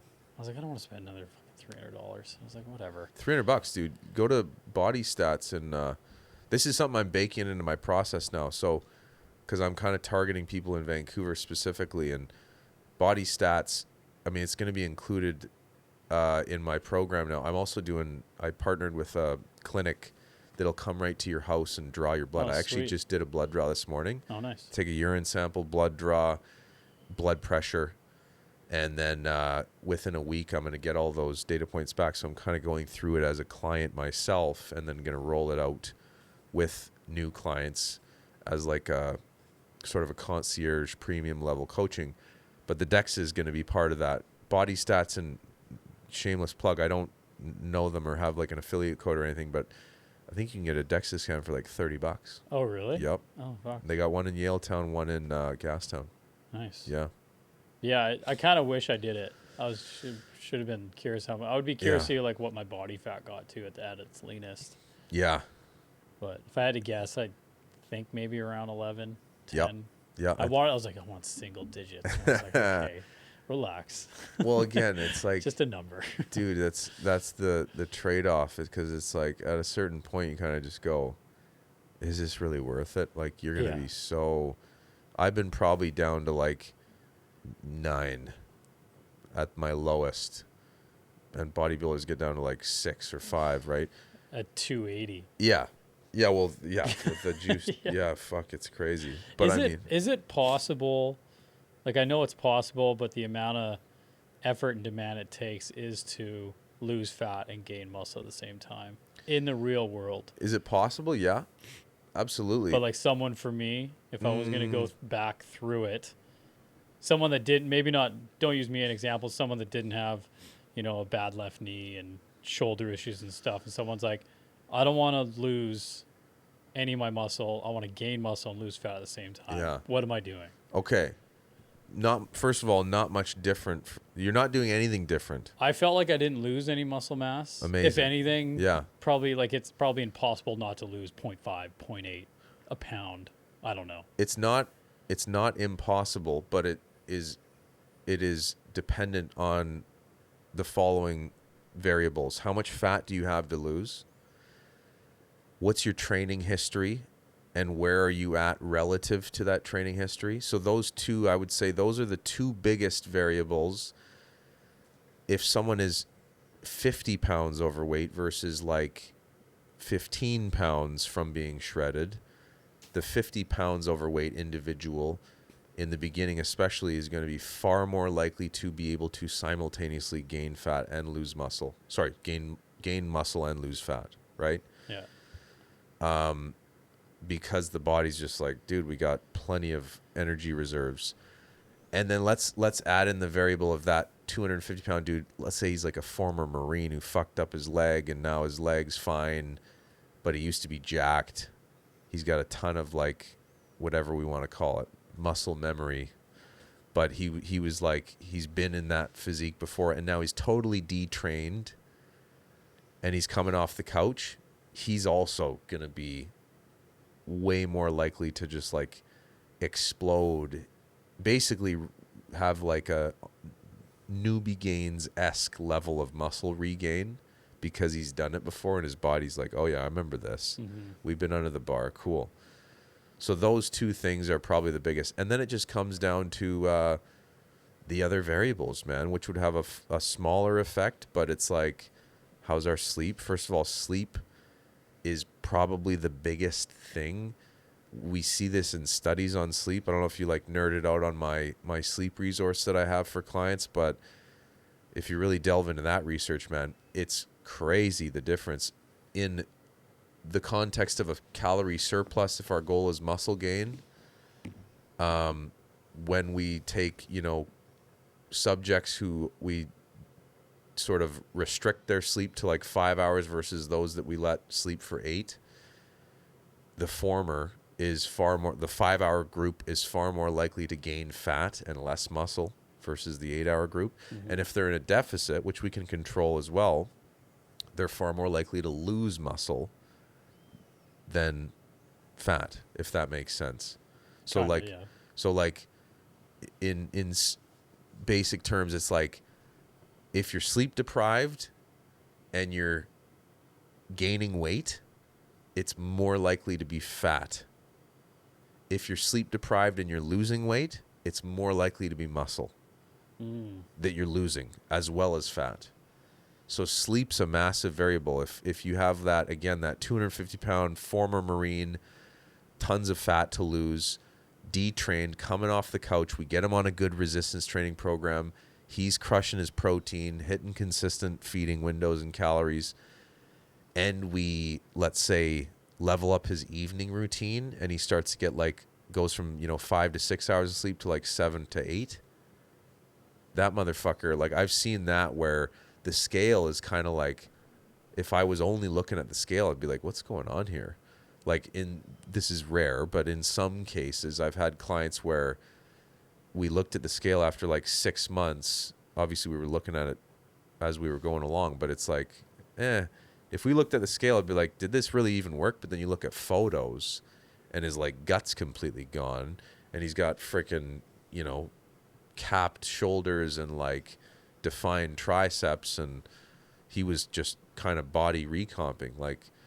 I don't think that there's many that could do it at the exact same pace.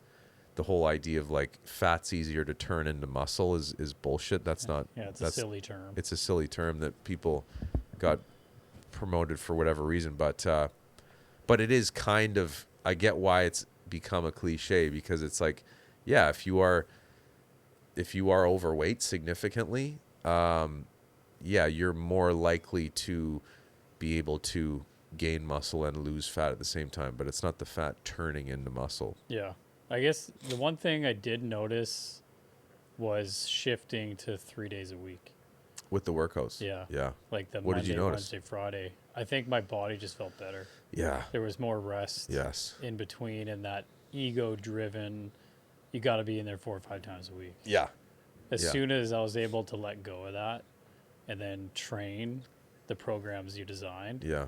I was like, oh, I feel better.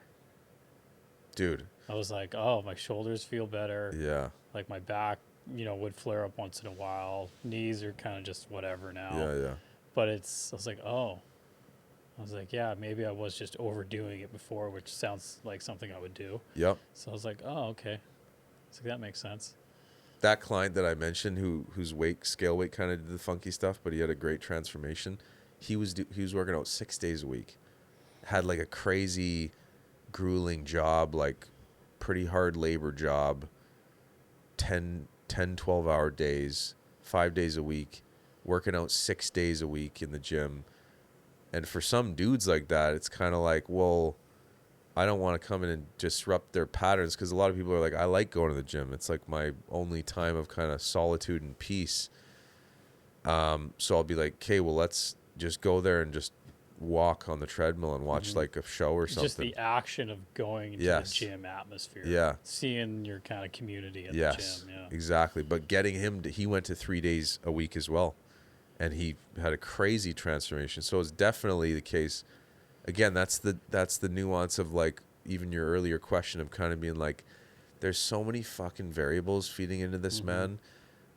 It's like, well, social media doesn't help though, I don't think No, either. You gotta do this, you gotta do this. And you're like, fuck man, you try and do it all. You're like, I'm just destroying myself.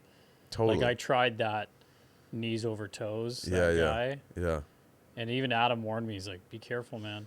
Yeah. One program doesn't fit everybody. Yeah. And I did it for a month and made my knees way worse. Really? And he's like, I told you, man. Yeah. You can't just jump into that shit. Yep.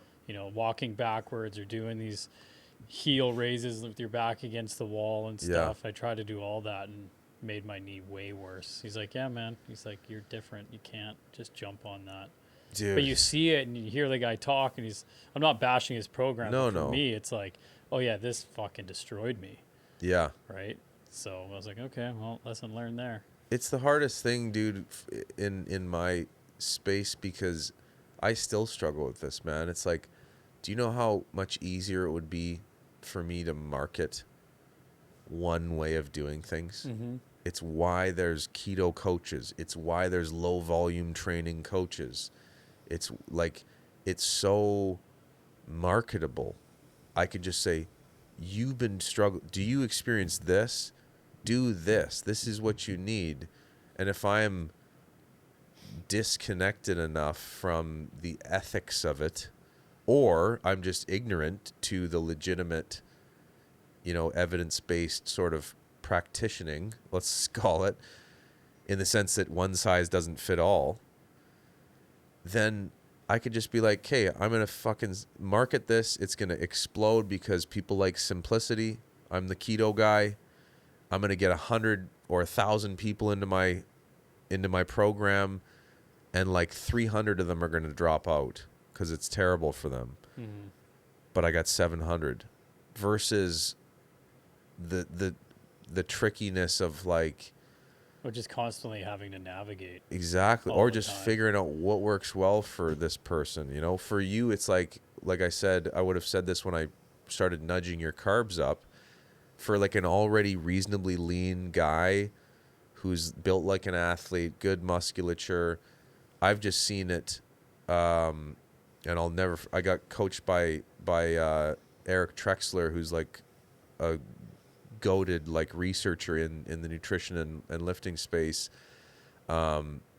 He was like, he's like, I don't even have any, this is kind of the evidence-based thing. He's like arguably the biggest data nerd in the field, and he was amazing. But he was like, I don't even really have data to support this, but he's just like, I've just seen it time and time again with reasonably lean guys with a high rate of output, like already getting a fair amount of movement and training consistently.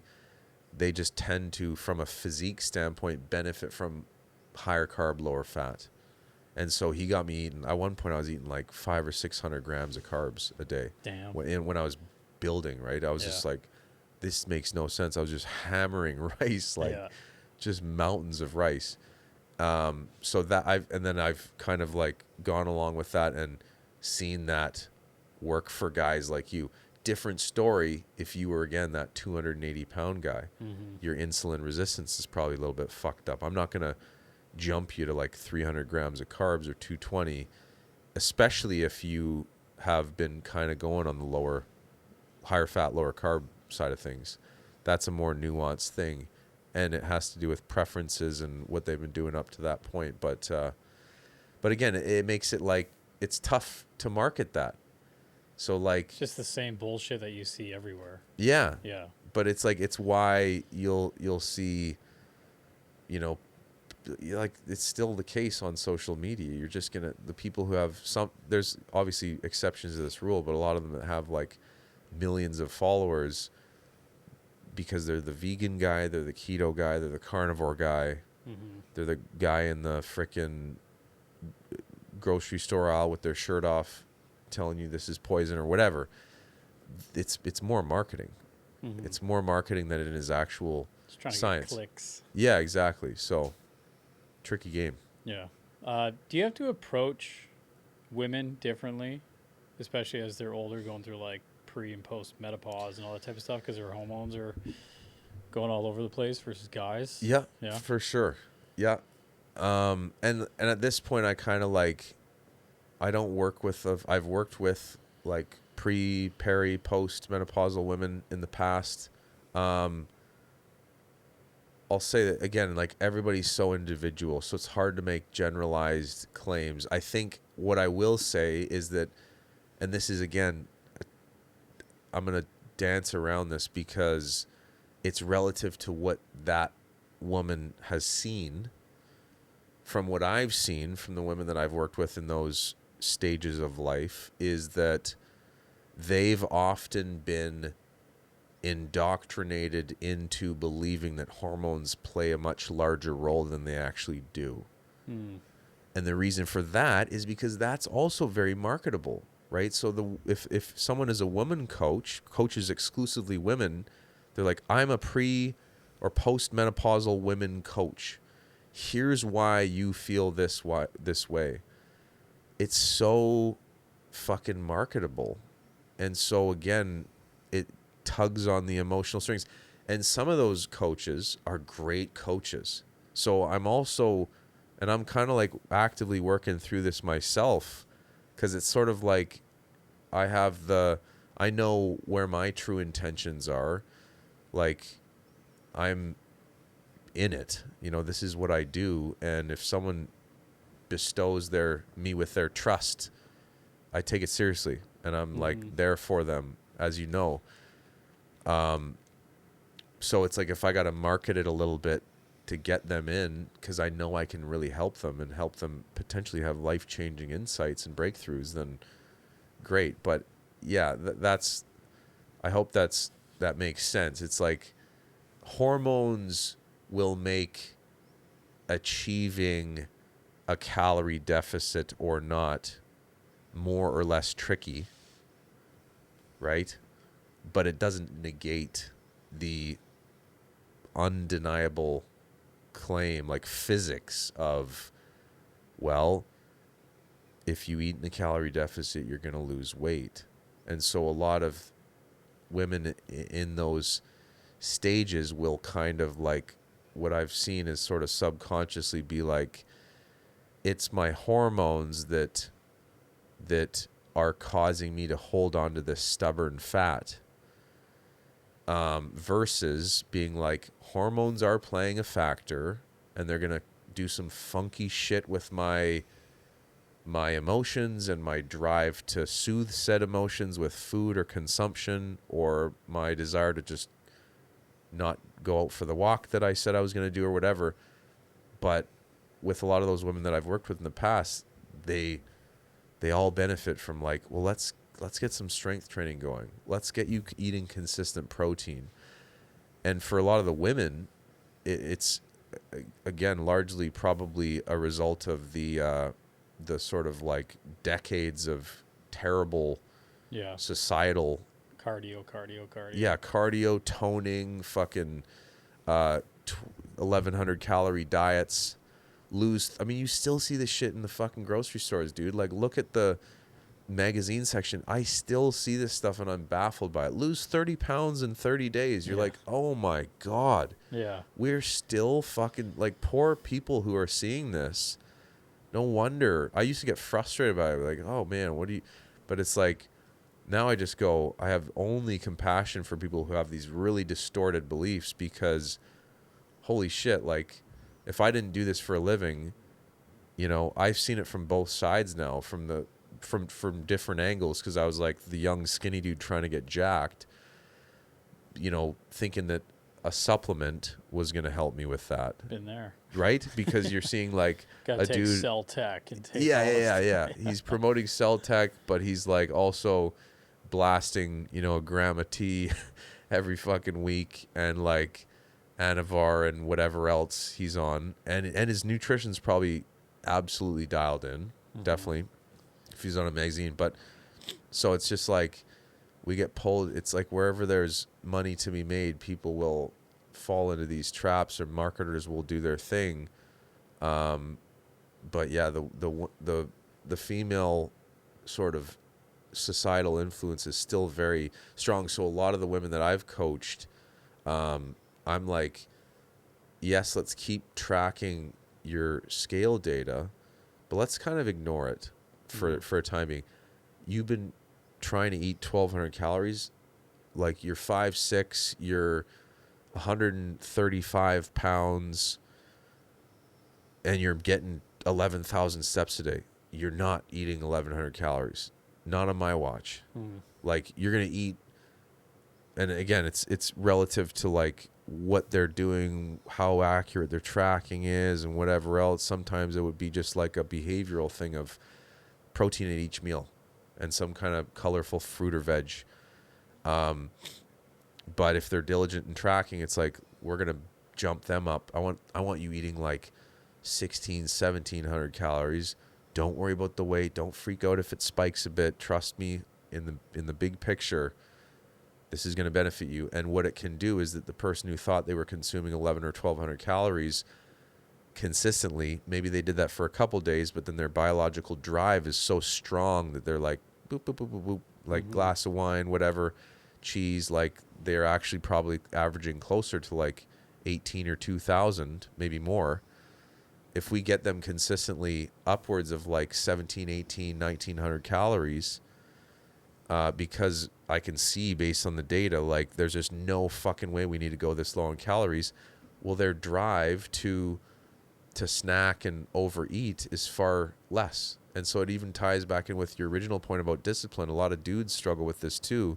If you're evening snacking, stress eating at night, whatever, how many times I've seen like a guy who's 50 pounds overweight, like a busy executive, 40, 50 pounds to lose, who barely eats. He's like, I fucking barely eat. He doesn't eat. He has no established breakfast. Not saying you have to eat breakfast. You can push it off like you did. Some people wait till lunch, whatever. But super inconsistent eating. And then no wonder, huge biological drive in the evening to consume maximally palatable hypercaloric foods. Right before bed, fucks up your sleep, probably dummy 3,500 calories in a matter of like a couple hours, easy, not that hard to do. And they think they need more discipline. Yes, I agree, discipline is important and it resonates with different people differently. But for a lot of them, if they're like, I'm just shit at self-control and discipline, I'll be like, yeah, okay, well, we can talk about that, but let's also like establish some more consistent patterns in your consumption and get you eating 30, 40, 50 grams of protein at like this time, or whatever they kind of gravitate towards. And lo and behold, they find that their evening snacking habit is just far less attractive. They're like, I'm kind of full. I had like a nice, nice meal with a big hearty chicken breast and some rice or some potatoes and some grilled veg or whatever, and a big bowl of Greek yogurt in the morning with some berries and chia seeds or whatever. that can like almost in many cases render the need for discipline, it nulls it sometimes. Yeah, it's just having the correct food in the house too. Yeah. Yeah. Oh, dude, environment always wins. Yeah, Yeah. it's interesting with the kids too, because you're like, oh, I could just eat that right now. Yeah. And that's where my problem lied. Where it How was like, so? well, it's just like, you come home and, oh, you didn't eat your lunch. And you're like, okay, well, that's like, half a peanut butter jam sandwich. You're like, well, I don't fucking want to throw it out. Yeah. Even though, like, it goes to the chickens and doesn't Yeah, go to yeah, yeah. waste, but it's still like a couple crackers there, Yes. half an apple there. Oh yeah. Easy. Piece of toast there. All of a sudden, you're like, well, there's a couple hundred calories that you didn't even like pick up on and be like, oh no, that's that's nothing. Yep. But then you do that 4 or 5 times a week and you're like, oh, I was over like 2,000 calories this week. You're like, Easily. shit. Yeah. It's just so easy. Oh, dude. It's so like I've said before, I don't know if it was to you, but it's like it'd be so easy just to eat like shit all the time. Dude. Because it tastes so good and the 100%. mouth pleasure. Yep. But then you feel like shit all the time. You're tired and I'm like, oh man. Yeah. Like it's never been easier to be overweight than what it is now. 100%, dude. Because it's like the amount of ingredients in the food, the amount of calories in the food. Like, you look at like, oh, let's go get a bag of chips. And you're like, there's 25 grams of fat in this bag of chips. You're like, what the hell? It's just potatoes. And Yeah. you go look at the ingredients. You're like, oh, okay. Yeah. Yeah. Like, it's just so easy now. So easy. Yeah. Yep. And it also is like,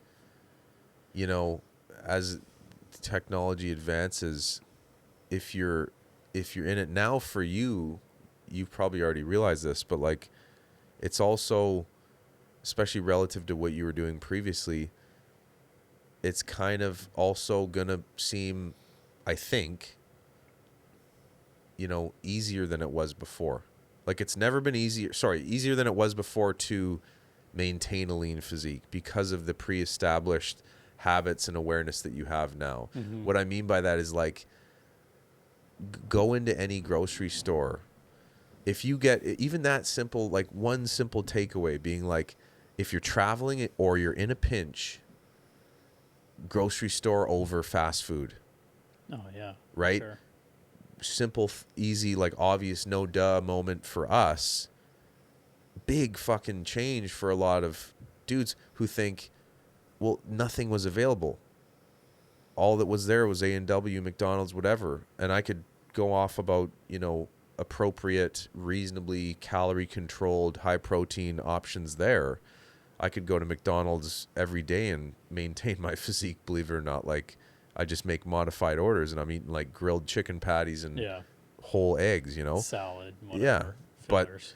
But like going to the grocery store, now you just have any decent grocery store has like pre-hard boiled eggs, like delicious, stevia sweetened flavored yogurt, Greek yogurts,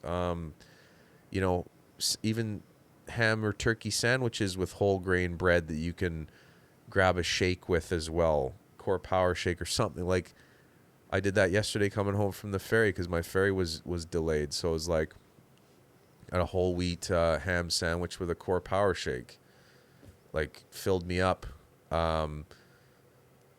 Probably was in the realm of like 600 calories, 650 with like 50 grams of protein at least. Mm-hmm. So I don't know. It's just when you start to, it's sort of like a perspective shift where you go, oh, well, yeah, I mean, it is definitely, our environments are so obesogenic. They're conducive to overweightness. But also if you're looking for the right things and your perspective shifts, it's no different from fixating on the negative things that you're missing in your life, which is kind of the human default, versus being like, can I train the skill of being like, damn, I've got this. We all know it's like can sound a little woo and cliche and like, yeah, whatever, Mr. Positive. But like to even train the skill of just like dragging your brain, which I struggle with because I fucking can ruminate and catastrophize and whatever else. A lot of it in my business, like where I need to be doing this better and I want this to be like this, instead of being like, hey, I've got like clients who are doing well. I got credibility.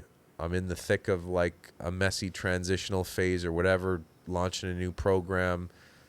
We're doing pretty good. That's like a skill that is fucking hard to ingrain. No, it's just self-employment, just the motivation to, well, I could just sit here today. It's Yeah. like, no, you have to get moving. You don't have someone whispering in your ear like a boss going, hey, where were you? It's 8 o'clock and you're late again. Yes. It's like, no, you have to have the back to discipline to get up in the morning, do your walk, make your breakfast, pack your lunch, get out the door, go get this, go check on this, go do this. It's like it's up to you in the end. Yeah. People just need more accountability. They can't push it off onto other people. Like, well, it's this person's fault because Yeah. Take some accountability. Yeah. Yeah, that's a big one. Yeah, 100%. Yeah. If we could bottle that and sell it, we'd be rich. Yeah. Yeah. But yeah, no, it's back to the whole journey thing. Yeah, it was very interesting, I got to say. Tell me about that. It was quite the process. Like I said before, it's like seeing the results, I think, was pretty cool. Seeing my midsection look like that, I was like, holy fuck, it's never looked like that. Right. You know, like I talked to a good buddy of mine the other day and kind of told him what I was going through. And he's like, fuck, man, yeah, I'm like 220 right now. And he used to be like pretty jacked and shredded back in the day, but life gets in the way. You have kids and all this type of blah, blah, blah, blah. Yeah. But he's like, oh, yeah, like send me a photo at your leanest. And I sent, he was like, dude, you've never looked like that, like ever. And I was like, yeah, like I feel fucking good. Yeah. But it's like, I have more motivation now to like get into the gym.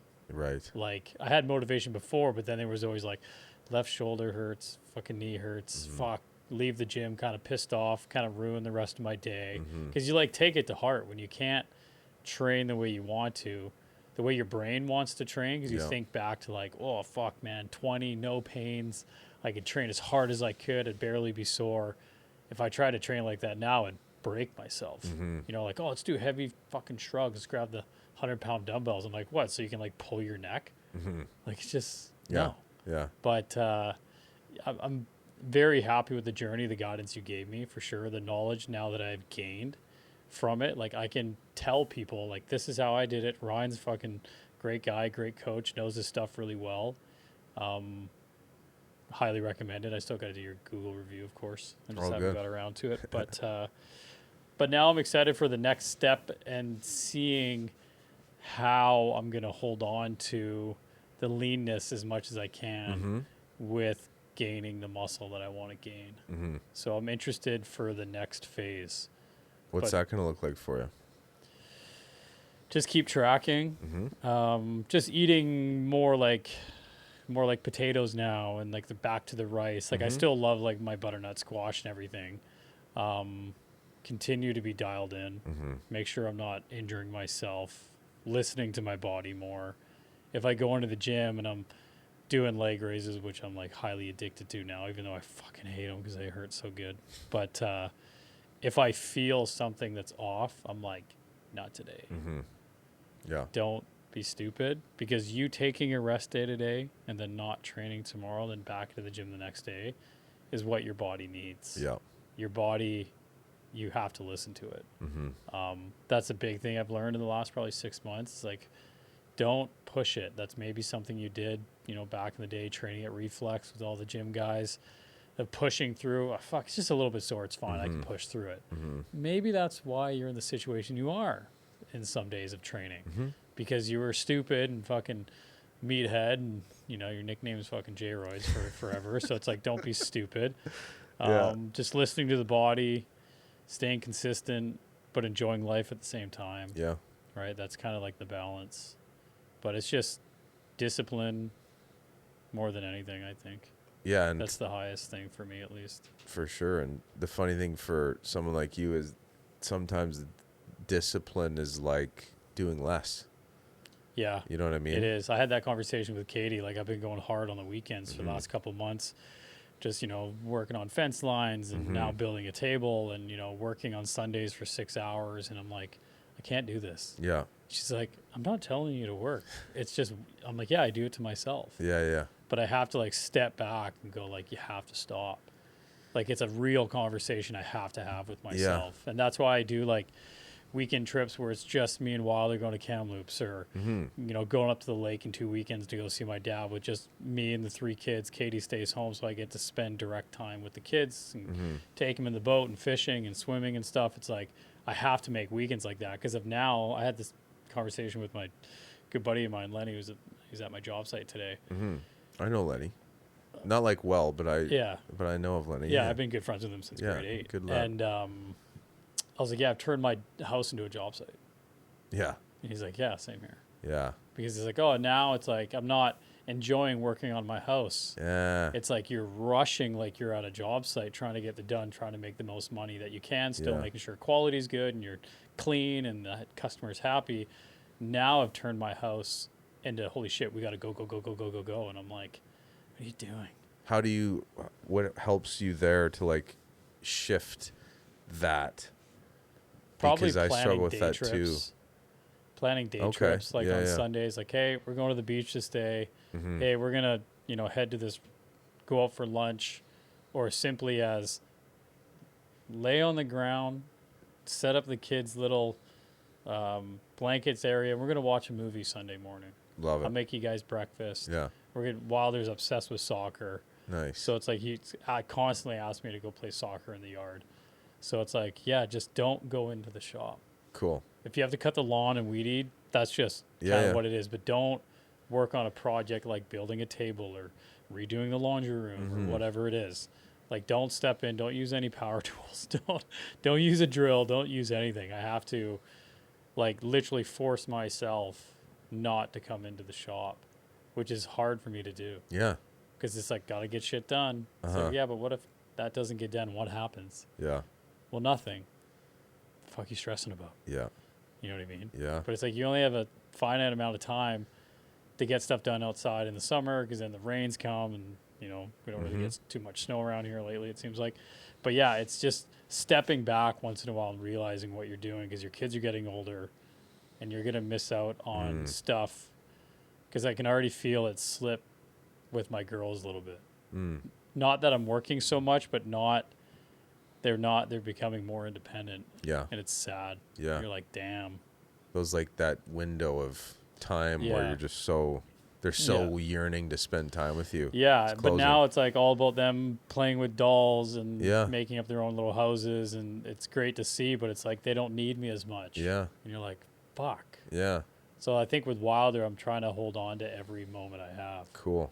So it's just like, but it's important to recognize it, No doubt. which I'm trying to do. But after this weekend, I was like, okay, I gotta, because that was a rule for a while, no working in the shop. Mm-hmm. But then On weekends? Yeah. Yeah. Well, at least Saturdays, like, okay, you can work till 2:00. After that, you're done. Mm-hmm. But then it's like, I just want to get to this certain point, and then all of a sudden it's 5:00. And Yeah. you're like, fuck, man, I spent the whole entire day. I just literally went inside to eat and then right back into the Yeah, shop. yeah, and I'm yeah. like, shit. Yeah. But it's just, I don't know.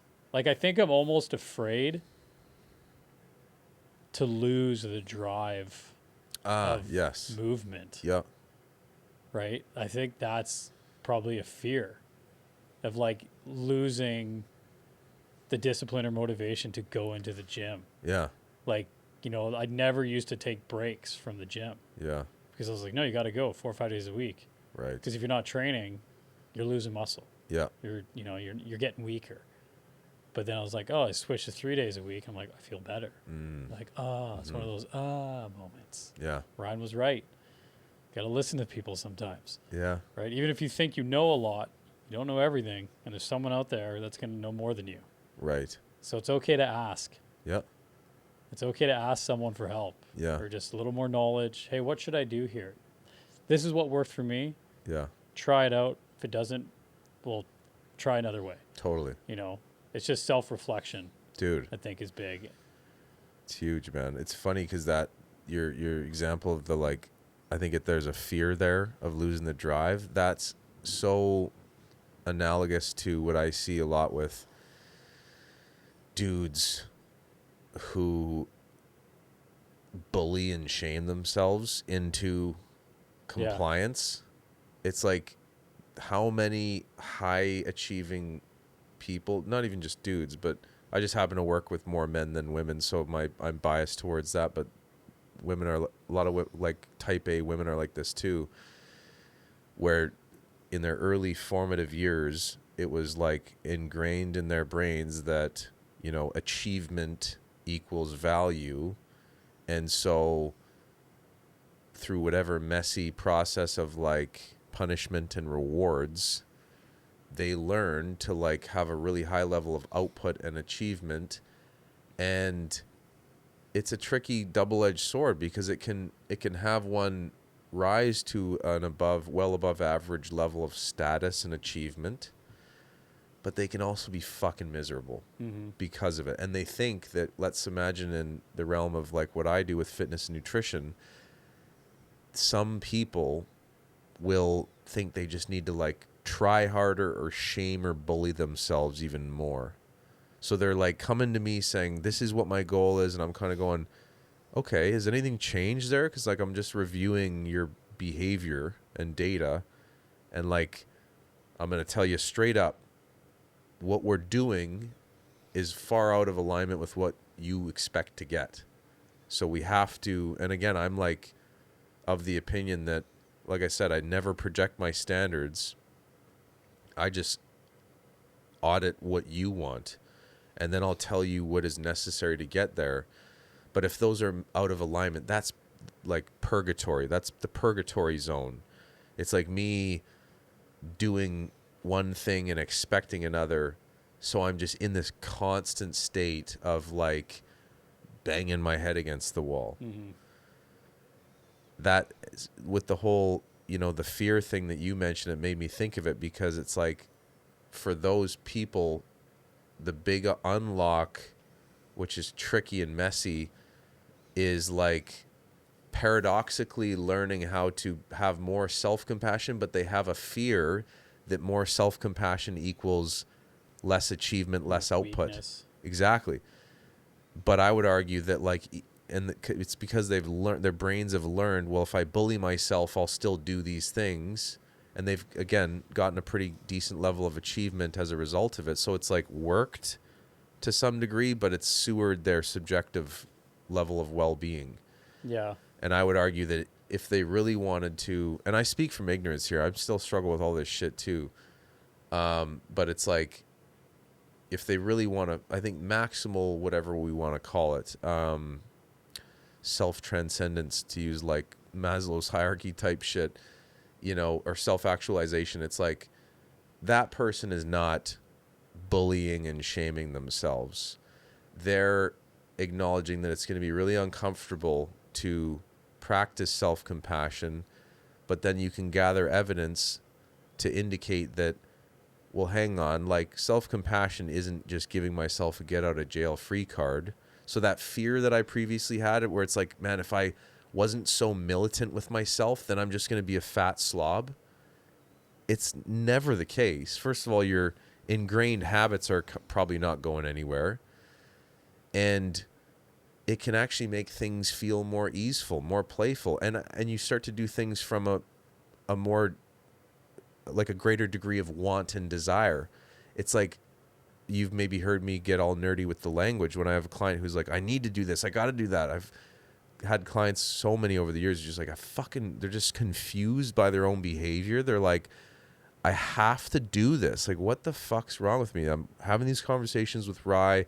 I say I want to go to bed at this time, and then that time hits, and I'm like, another Netflix episode. It's my only me time. Then I'm fucking my future self over because I only get 4 hours of sleep, and then I'm hungry and I'm cravey and I eat a bunch of shit. It's this nasty perpetual cycle. Well, we all struggle, I think, with the same things, but it's easier for some people to be like, I'm just not going to eat that. Or some people are like, fuck it, every time.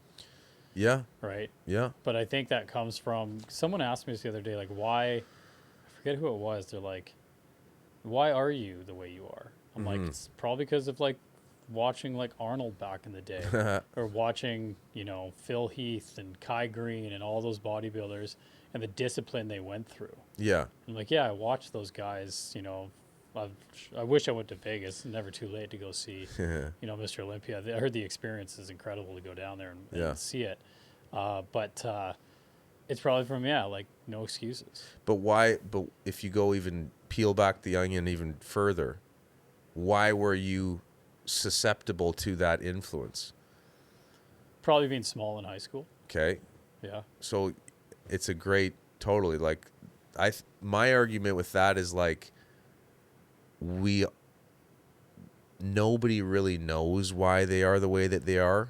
It's probably genetics, probably passed down. Like my mom's really disciplined with herself. My Yeah. dad's, in the best shape he's probably been in ever. Amazing. Maybe probably since he was a teenager. Hell yeah. But like, maybe it's just in me. Yeah. I just took it to the next level. Totally. Because I listened to certain guys on podcasts and look at the shape they're in. They're like, look at Rogan. He's in ridiculous shape. But Yeah. I can't compare myself to Rogan because he's on everything. Mm-hmm. But like, like it's probably from listening to Kevin Hart's book, which is really motivational, or listening to David Goggins, and again, like not putting yourself in their shoes because that's a completely different person with different life experience, grew up in a different part of the world, blah, blah, blah. But you can take snippets from each one of those. Yeah. Like I'm going to use a little bit from what Kevin said. I like this part about Goggins, but I'm not going to ruin my entire body just because I want to run. But I'll take a little bit from Rogan, a little bit from Huberman, and kind of make my own blend.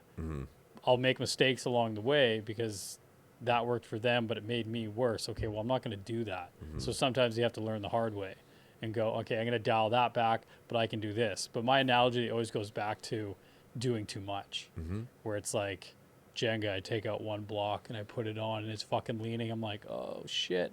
Okay, this might be a bit too much.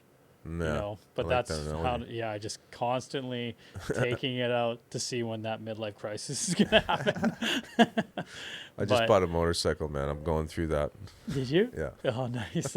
Yeah. What'd you get? Yamaha XSR 900. Nice. Yeah. Quick little bike. Yeah. Yeah, I miss my bike. What did you have? I used to have a Suzuki SV 1000S.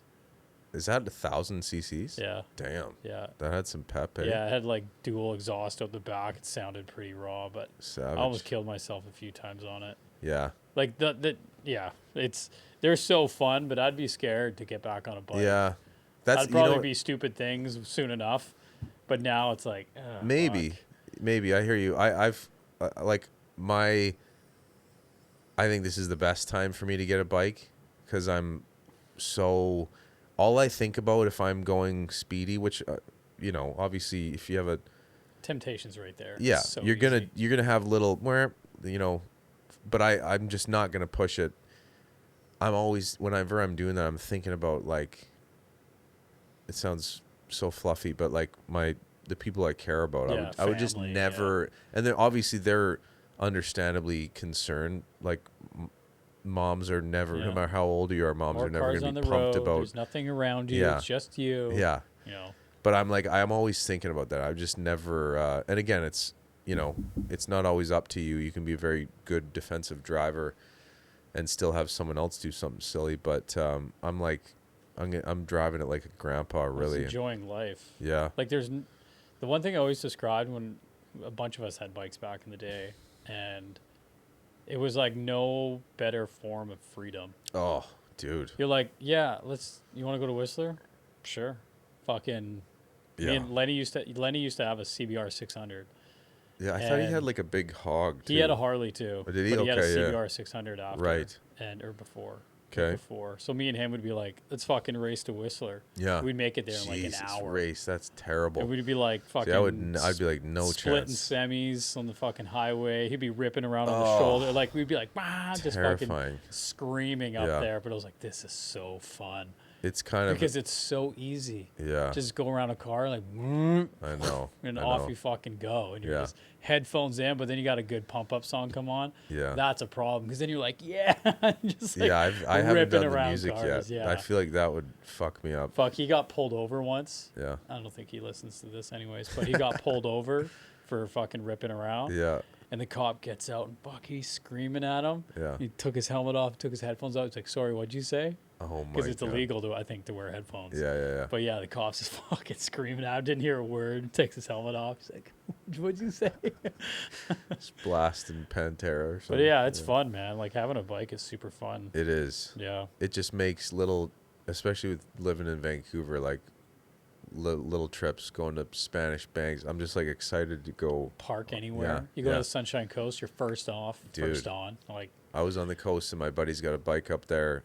His dad has 2 bikes there, and he had like a big 1600 Beamer like cruiser, and then there's a smaller kind of naked style 1200 Beamer, like still a good amount of juice, and we were just cruising into Seashell. It was like some of the funnest well, riding that I've Sunshine Coast Highway is such a nice drive. insane. It's just so many switchbacks, and yeah, off yeah, you go all the way yeah. to Earl's Cove. done. Yeah, In Madeira Park, man, there's some hidden gems. yeah, In there, like Airbnbs, you can get in there, you're right on the ocean. Yep. Like, the Sunshine Coast is still kind of like untouched because you have to take a ferry. Most people are like, fuck, I don't want to take a ferry. I'm Yeah. like, get reservations. You know, like me and Wilder went up there for a night last weekend, just, Mm-hmm. you know, called my dad on Thursday. I'm like, I need to get away from the house. yeah, So it's like, went to soccer game, left the field straight to the ferries, caught the 12:10, but then we had like an hour and a half to kill. yeah, Going to Horseshoe Bay, you know, you can sit down. He's digging for crabs on the ocean and stuff. and Yeah, just, yeah. You know, I was like, this is great. sick. Where most people are like, oh, fuck ferries. I'm like, no problem, man. Yeah, yeah. You know, if you're heading up there with the guys or the family, you can go into town, have a nice lunch, have a beer, Yep. go on the ferry. It's 40 minutes. Yeah, And then off you go on the Sunshine Coast. Like, yeah, there's some really good restaurants up there, too. totally. Yeah. it's I'm a ripping my beautiful area. bike back up there this weekend, doing Yeah. a double header because we're watching the UFC up there. But yeah, it's beautiful. You need weekends like that. Totally. Yeah. Yeah, man. Is there anything else we should cover? No, dude, appreciate you. Like that was yeah. I'm stoked we had that experience together. It's crazy that it's over. I know. It's Because I'm like, great. yeah, I'll just pay you out till May. Yeah, And yeah. it's like, it's already June. And I I'm know. like, what happened? I know. It's wild. Because it's like, you don't, like when you're going through it, you're not, like when I was cutting, I wasn't being like, I can't wait to see what I look like back at $175. Like my mindset wasn't even there. Yeah. It was on a day-to-day basis. Yeah, yeah. Am I hitting my targets? Am I getting my steps? Am I getting my sleep? Yeah. Am I Yeah. getting my hydration? Mm-hmm. Yeah. Simple. Everything else. Yeah, man. Yeah. That's Katie's like, this is a pain in the ass. You know that. I'm like, why? Because I have to weigh food? Because she'd be like, okay, dinner's ready. You go first because I'm there like, like you'd be like, oh, I need 57 grams of rice tonight. Yeah, Or I'd yeah. calculate and be like, I can get 30 grams of popcorn tonight. there you go. Giddy up. We love it. Yeah. Awesome, yeah. man. Well, I appreciate everything, man. You took me on a Absolute journey. The pleasure. journey's not over. You know, I think I'm a $166.5.2 this morning. Nice. So I think I'm trending nicely still. Gradual gains. Yeah. Hell yeah. So 0.5 a week, I think, is textbook. Yep. So I'll try and keep that, and then because I was like, oh, summertime will be back to my weight. I'm like, no. No, It'll it's be slow fucking and which my is good, birthday. right? Because if you do it faster, you'll just be like quicker than you think. You'll be like, fuck, I'm feeling fluffy again. Yeah. And now I have the knowledge. Like, Yeah. fucking stomach's not looking the best. Yeah, All right, yeah. let's go on a little bit of a deficit Yeah. for a month, 2 Totally. months. Yeah. Get back and start over. 100%. So, but I'm trying not to do that because that'd just be painful to do. Yeah. Yeah. But we'll see And how- there'll be there's a case to be made. You know, the people who make really good natural gains are often those who are like, okay, I'm even pushing like through a summer. The natural, I'm bad at this too. But if I were to want to get max jacked, I'd be like, I'm doing like a year or more of a steady gain, and I know that at some point during that process, I'm going to be fluffier than I want. Mhm. Not going to feel great with my shirt off. It is what it is. The goal is maximal gains, because most people tend to kind of just like, you know, half-ass a cut, not get as lean as they can, then start bulking, do it too quickly. And then they feel too fluffy, but they've only been building for fucking 3 months. Mhm. So then they're like, well, I'm 15 pounds heavier. Let's see what I've built. And then they cut down. They're like, I look exactly the same. Versus the guy who's like, let's get leaner than I want to get, you know, like you did, shred up, and then initiate like a long set with, sure, some little mini cuts in there. If you went on vacation, you're like, a bit fluffy, do, you know, 2 to 4 weeks of like a slight deficit. Okay, I'm feeling good again. Now build. Even through a summer season or a holiday where you would like to be lean ideally, but you're See, just, that doesn't bother me at all. yeah, Like the whole summer and turkey dinner around Christmas. Yeah. It's like, doesn't matter what time of the year, no excuses. perfect. That's There you just go. in my head. Yeah, Like, no, Christmas time, everyone's stuffing. I'm like, weighing everything. I tell you, like I said, man, if I could bottle that, Yeah. I'd just ship it to all my new clients. Yeah. Drink The this. new GLP-1. Awesome, man. 'Kay, Thanks bro. again. Much Appreciate love. everything. Likewise. All right. Social media. Yeah, coach underscore, what is it? Coach underscore Rye Hickey. Yeah. Hickey. New program coming out. Yeah, yeah. Exciting. Pretty much ready to launch. Got modules built. The blood test thing, like I said, I'm going through that myself. Just got the draw this morning, so it's for everybody in Canada, and it's like they come right to your house, and then I get a full like clinician sort of insight into 60 plus biomarkers, like well beyond what your GP would test for, Sick. hormone panel, etc. And it can kind of like serve as a launch pad to, plus the DEXA scan, as like a really sort of, strong foundation of here's what we want to do from a micronutrient food selection standpoint or supplementation protocol type approach, and have that objective data where we can retest 6-12 months from now and be like, you were this much, percentage of body fat and low in this, and even without, exogenous hormones, your testosterone, because you lost a bunch of belly fat and visceral fat and your sleep improved, it went up to this point. So it's going to be, I'm excited about it. Nice. Yeah, man. Well, congratulations. Thank you. Let me know when you promote it, and then I'll fucking promote it too. Hell yeah. Cool, bro. Appreciate you. Awesome. Okay, Thanks bro. again. Cheers.